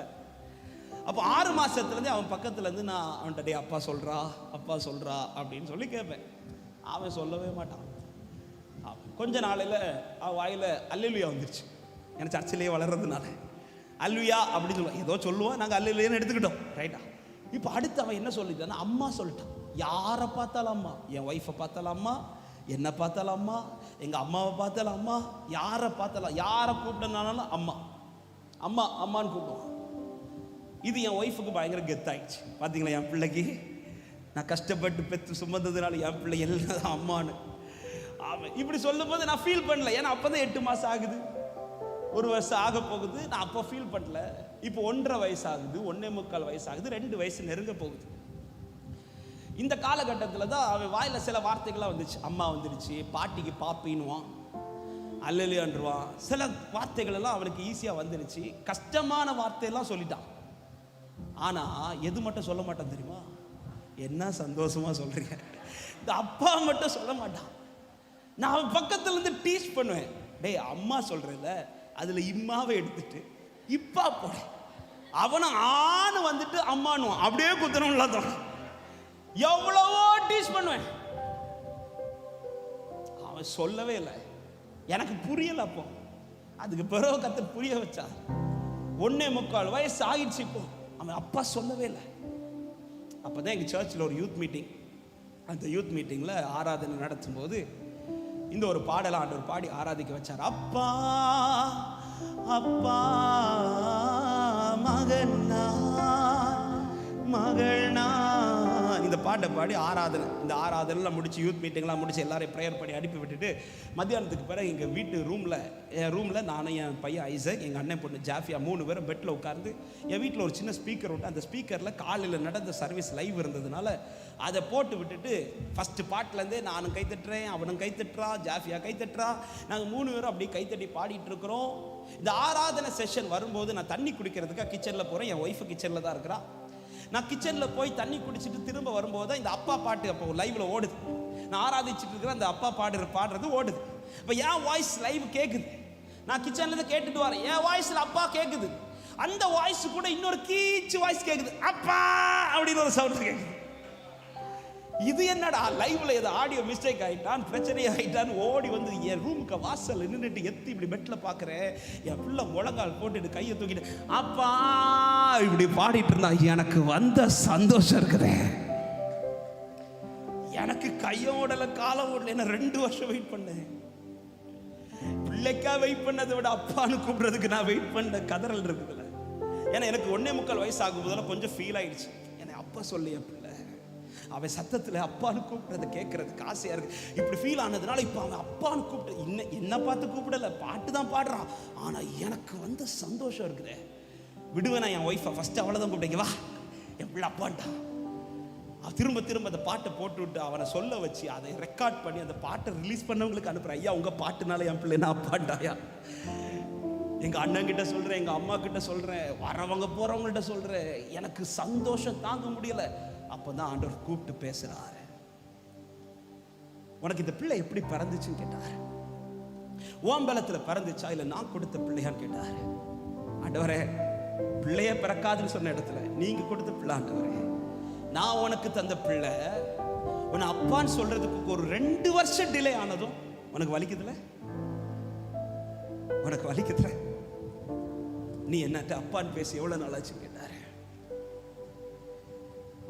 உன்னை நான் பிள்ளை ஆக்கினேனே, என்கிட்ட நீ பழகி எவ்வளவு நாள் ஆச்சுன்னு கேட்டாரு. அதுக்காக நான் ஜெபிக்கமாக அப்படியெல்லாம் கிடையாது. ஜெபிப்பேன் எதுக்கு தெரியுமா? பயன்படுறதுக்காக. இன்னைக்கு மீட்டிங் போற ஆண்டவரை என்ன செய்தி கொடுக்கணும், இன்னைக்கு மீட்டிங் போற ஆண்டவரை என்ன வார்த்தை பேசணும், பயன்படுகிறதற்காக உட்கார்ந்தேனே தவிர பழகிறதற்கு உட்கார்ல. இன்னைக்கு தேவைக்காக உட்காருகிறோம், தேவனை தேடி உட்காருகிறோமா? மோசேயின் முகம் பிரகாசிக்க ரீசன் என்ன தெரியுமாங்க? மோசே மலையில ஏறுறதே தன் தேவையை கேட்பதற்கல்ல, அவர் தேவை நிறைவேற்றுவதற்காக. பழகிறதுக்கு ஏறுகிற முகத்தை ஒரு நாள் ஆண்டவர் பிரகாசிப்பிக்க பண்ணுவார். இயேசுவின் நாமத்தில் இந்த வார்த்தை தைரியமா சொல்ல, இந்த உறவுல பழகுகிற தேவ பிள்ளையுடைய முகத்தை எல்லா கண்களுக்கு முன்பாக என் தேவன் ஒரு நாள் பிரகாசிப்பிக்க பண்ணுவார் என்று நம்புறவங்க மாத்திரம் நல்ல கைகளை தட்டி ஆமென் என்று சொல்லுங்க பார்க்கலாம். இன்னைக்கு நான் அப்பான்னு கூப்பிடுறது பொதுவா இன்னைக்கு மேக்சிமம் கிறிஸ்டியன்ஸ் அவர் அப்பான்னு கூப்பிடுறது பழகிறதுக்கு கிடையாது, ஏதோ வாங்குறதுக்கு. எனக்கு இதை செய்யுங்க, அதை செய்யுங்க, அப்படி செய்யுங்க, இப்படி செய்யுங்க. எங்க அவர் அப்பா நான் பிள்ளைக்கு செய்ய வேண்டியதெல்லாம் செய்வாருங்க. எங்க நம்மளே நம்ம பிள்ளைக்கு பார்த்து பார்த்து செய்யறோங்க. இந்த வயசானது என் பிள்ளைக்கு இதை செய்யணும்னு நான் துடிக்கும் போது, ஒவ்வொரு காலகட்டம் வரும்போது என்னை இரத்தத்தால் போராடி மீட்டெடுத்த என் தகப்பன் எனக்கு செய்யாமல் இருப்பாரோ? அப்பாவுக்கு நன்மையை தருவது விஷயம் கிடையாது. இளைய குமாரனே, நீ கேட்கறதெல்லாம் தரது எனக்கு விஷயம் கிடையாதுப்பா, நீ ஏன் கூட இருக்கிறதா விஷயம். ஆமென். இன்னைக்கு எல்லாருக்கும் என்ன வாங்கிட்டு போயிடணும். அவரு தரார், என்ன பிள்ளையாக்கிட்டார்ல, பிள்ளையாக்கிட்டார். அப்பான்னு கூப்பிட்டு அவருக்கு தட்ட முடியாது, அப்பான்னு கூப்பிட்டு அவருக்கு உதறிட்டு போக முடியாது. இளைய குமாரன் சொத்தை கேட்கும் போது ஏன் அப்பாக்கு தள்ளி விடலாம், ஓ நீ யாரு இப்படி சொல்லியிருக்கலாமே, தட்ட முடியாது. நான் கூப்பிட்டா எனக்கு எதை வேணாலும் செய்கிற நல்ல தகப்பனை தான் நான் ஆராதித்து கொண்டிருக்கிறேன். ஆனா அவர் உன்னை தரும்போது அடுத்து அவர் என்ன எதிர்பார்க்கிறார் தெரியுமா? என் பிள்ளைக்கு நான் இதை கொடுக்கும் போது அவ இன்னும் என்கிட்ட பழகுவான், இன்னும் என்கிட்ட பழகுவான். ஆனா உண்மையை சொல்லுங்க, வாங்கினது தான் நாங்க அதிகம். எனக்கு எவ்வளவு தூரம் போயிட்டோம் தெரியுமா? ஒண்ணு இல்லாத போது நீங்க ஆண்டவர் சமூகத்தை பற்றி பிடித்த நாட்கள் எப்படி இருந்துச்சு? இன்னைக்கு நிறைய வந்த பிறகு நீங்க ஆண்டவரை விட்டு தூரம் போன நேரம் எவ்வளவு இருக்குது? ஒண்ணு இல்லாத போது அவர் தான் வேணும்னு சொல்லி பிடிச்சோம். இத பார்த்து நிறைய தந்தார். ஏன் தந்தார் தெரியுமா? அவருக்கு நம்பிக்கை என்ன தெரியுமா? ஒண்ணு இல்லாத போது என் பிள்ளை என்னை இப்படி பிடிக்கிறான், என் பிள்ளைக்கு இதெல்லாம் கொடுத்த இன்னும் பிடிப்பா நம்பி தந்தார். ஆனா நம்ம ஏமாத்திட்டு இருக்கிறோம். இன்னைக்கு நிறைய வாங்கிட்டோம், ஆனா அவரை விட்டு எங்கேயோ போயிட்டு இருக்கிறோம். சபையே, தந்தவருக்கு எடுக்கிற அதிகாரம் உண்டு. ஆமென். ஆனா எடுக்கல, ஏன் தெரியுமா? அவருக்கு இன்னைக்கு நம்பிக்கை உண்டு, என் பிள்ளை திரும்ப இந்த உறவுல வருவான்.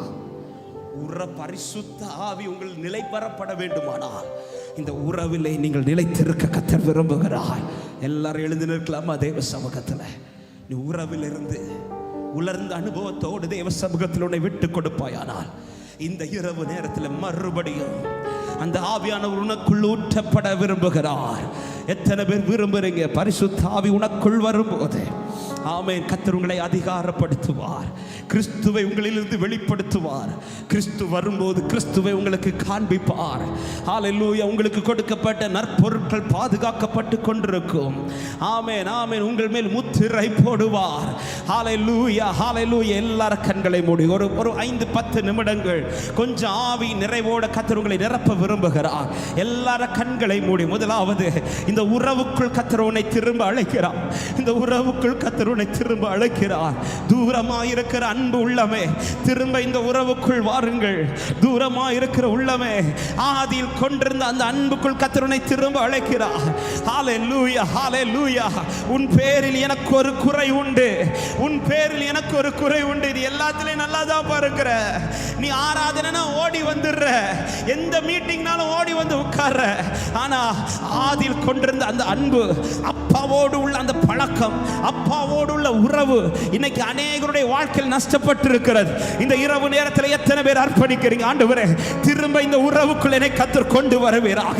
எசேக்கியேல் எந்த எலும்புகள் அருகில் போய் நடந்தானோ அந்த எலும்புகளுக்குள் எல்லாம் கர்த்தருடைய ஆவி ஊற்றப்பட்டது போல இந்த அந்த உறவுக்குள் வருகிற உள்ளமே, உனக்குள் ஒரு உன்னத ஆவியை கர்த்தர் ஊற்ற விரும்புகிறார். விட்டு கொடுங்க, விட்டு கொடுங்க. அப்படி அப்பான்னு பேச தொடங்குங்க. உங்கள் இருதயம் திறக்கப்படுவதாக, உங்கள் உள்ளம் அவருக்கு நேராய் திருப்பப்படுவதாக. என்னை மிகவும் மீண்டும் என்னை திருப்புவீராகப்பா. என் இருதயம் உமக்கு நேராய் திருப்பப்படட்டும். கேட்க விரும்புகிற தேவ பிள்ளையே, உண்மையாய் நான் தூரமாய் தான் போயிருக்கிறேன், இந்த நாளிலே திரும்ப வருகிறேன் என்று அர்ப்பணிக்க விரும்புறவங்க உங்க 2 கரங்களை வானத்துக்கு நேராக உயர்த்தி, யாரையும் பார்க்காதீங்க. யாருனாலையும் எதுவும் நமக்கு நடக்காதுங்க. இன்னைக்கு ஏதாவது ஒண்ணு என் லைஃப்ல இருக்குதுன்னா இந்த ஒரு உறவுனால வந்தது. இன்னைக்கு என் லைஃப்ல இருக்கிற அத்தனை உறவுகளும் வர காரணம் இந்த ஒரு உறவுனால, இந்த ஒரு உறவுனால. ஆனா இன்னைக்கு பல உறவுகள் வந்ததும் இந்த ஒரு உறவை தானே ஒதுக்கி விட்டோம், இந்த ஒரு உறவை தானே தள்ளி விட்டோம். இதோ திரும்ப நீ அரணுக்கு திரும்பு, இதோ இது திரும்ப நீ அரணுக்கு வா. இதோ இரட்டிப்பான அபிஷேகத்துக்கு கர்த்தர் உன் மேல் ஊற்ற போகிறார். இதோ இரட்டிப்பான அபிஷேகத்துக்கு கர்த்தர் உன் மேல் ஊற்ற போகிறார்.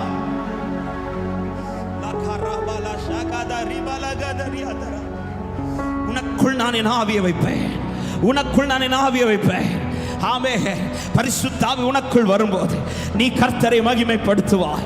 கர்த்தருடைய மகிமை உன்னில் வெளியரங்கமாகும். எத்தனை பேர் விரும்புறீங்க?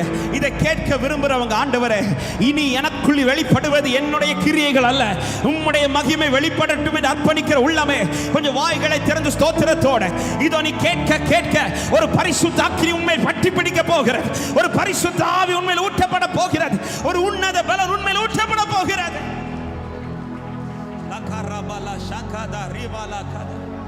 Thank you.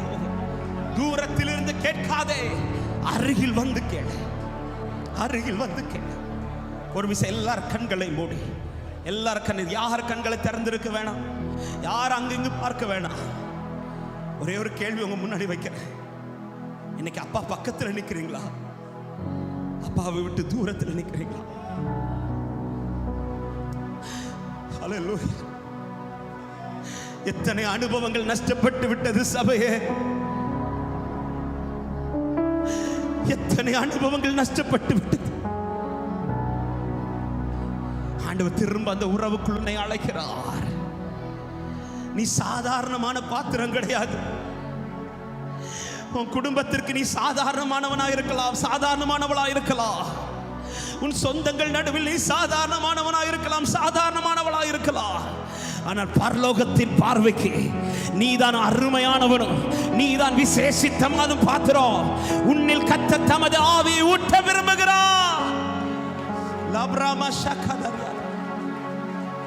எனக்குள் அந்த அபிஷேகம் ஊற்றப்பட வேண்டும் என்று விரும்புறவங்க உங்க 2 கரங்களை வானத்துக்கு நேராக உயர்த்தி, உங்கள் இருதய திறந்து, ஒரு சின்ன பிள்ளை கதறது போல, ஒரு பிள்ளைக்கு பசிக்கும் போது கதறுமே, தாகம் எடுக்கும் போது கதறுமே, அப்படி எத்தனை பேர் இந்த இரவு நேரத்தில் கதற முடியும்? வறண்ட ஆத்துமாவை போல உன் இருதயம் கதறுமானா இதோ வறண்ட நிலத்தை நீரூட்டாய் மாற்றுகிற தேவனுடைய அக்கினியின் அபிஷேகம், வறண்ட நிலத்தை நீரூட்டாய் மாற்றுகிற ஒரு அபிஷேக நதி இப்பொழுது உனக்குள் பாய வைக்க போகிறார். கேளு சபையை, கதறி கேளு, கதறி திரும்ப நீ உயிர்ப்பித்து எழும்புவாய், திரும்ப நீ பலனடைந்து எழும்புவாய். கர்த்தருடைய அபிஷேகம் உண்மை, கர்த்தருடைய வல்லமை உண்மை. இதோ நீ எழும்பி பிரகாசி, உன் ஒளி வந்தது.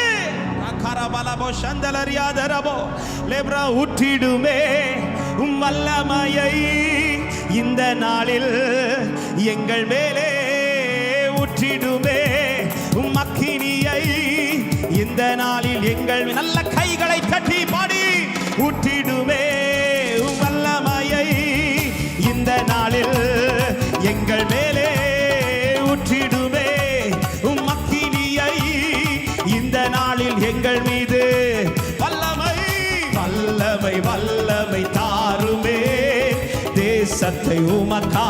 கேளு சகோதர, கேளு சகோதரி, இதோ திரும்ப திரும்ப உன் ஆவியிலே அனல் உண்டாகிறது, உன் ஆவியிலே அனல் உண்டாகிறது. திரும்ப பழைய அனுபவங்கள், திரும்ப நீ இழந்த அனுபவங்கள் திரும்ப. ஊற்றுவாராக அபிஷேகம், அபிஷேகம். ஹல்லேலூயா. ஓ தீ போல இறங்கணுமே, தீ போல இறங்கணுமே, அக்னிநாவாய் பதியேனமே, கொடு காற்றாய் வீசேனமே, ஆத்ம நதியா. கேளு கேளு கேளு கேளுங்க, இதை ஊற்றுகிறா. திரும்ப திரும்ப திரும்ப உன் உலர்ந்த எலும்புகளுக்குள்ளே அனல், உன் உலர்ந்த வாழ்க்கைக்குள்ளே அனல், உன் உலர்ந்த அனுபவங்களுக்குள்ளே அனல். அகரபலவோ சந்தலர் யாத்தரபல பலபலவோ தரியாதரா. ஓ ரிகப சந்தரா. தீ போலே, தீ போலே இறங்கனவே, அக்னிநாவாய் பதியேனவே, கொடு காற்றாய் வீசேனவே. ஊற்றுகிறார், ஊற்றுகிறார், ஊற்றுகிறார். இதோ பின்மாறி மழை, பின்மாறி மழை, பின்மாறி மழை. இந்த சபை கர்த்தர் தெரிந்தெடுத்த சபை, இதிலிருந்து மகிமை வெளியிறங்குகிறது. அந்த கால அபிஷேகம் ஆமே சகல ஜடத்தின் மேலோ கொய்து கால சமயமல்லோ ஆத்மாவில். ஓ அதிகாரம், அதிகாரம், அதிகாரம். இதோ கண்கள் திறக்கப்படட்டும், இதோ வானங்கள் திறக்கப்படுகிறது. கர்த்தருடைய ஆவி உங்கள் மேல், கர்த்தருடைய ஆவி உங்கள் மேல். திரும்ப உயிர்ப்பிக்கிறார் இழந்த அனுபவங்கள் திரும்ப. ஓரி தீ போலே, தீ போலே இறங்கனவே, அக்னிநாவாய் பதியேனவே, கொடு காற்றாய். தரிசனங்கள் திரும்ப, தரிசனங்கள் திரும்ப. சில தரிசனம் நஷ்டப்பட்டு போய்விட்டது, இதோ திரும்ப அவைகள் திரும்ப அந்த பாதையில் கர்த்தர்களை இழுத்து செல்வாராக.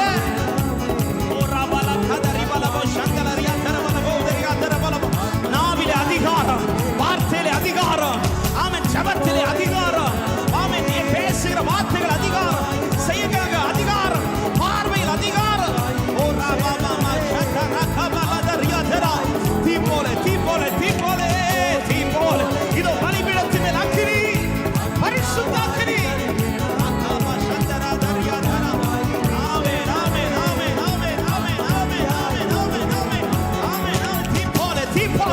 இதோ உலர்ந்த எலும்புகளுக்குள் ஆவி ஊடுருவுகிறது.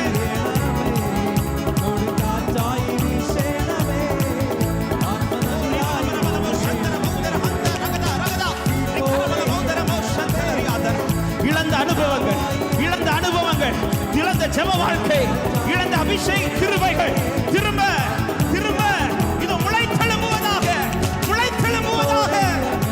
கிறிஸ்துவை வெளிப்படுத்துகிற பாத்திரம் நீ, கிறிஸ்துவின் மகிமையின் பாத்திரம் நீ.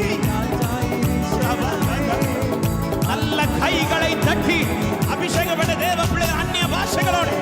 இதோ சில அந்தகார வல்லமைகள், உன் வீட்டுக்கு விரோதமாய் போராடின விஷ பூச்சிகள் இதோ இந்த இரவு அக்கினியில் சுட்டெரிக்கப்படுகிறது.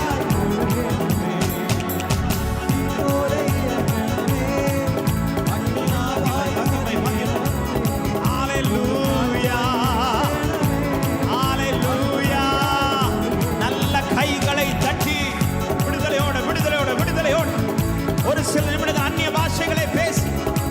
ஓ நாவிலே அதிகாரம், ஆவிலே பலன், ஒரு புது பலனை கர்த்தர்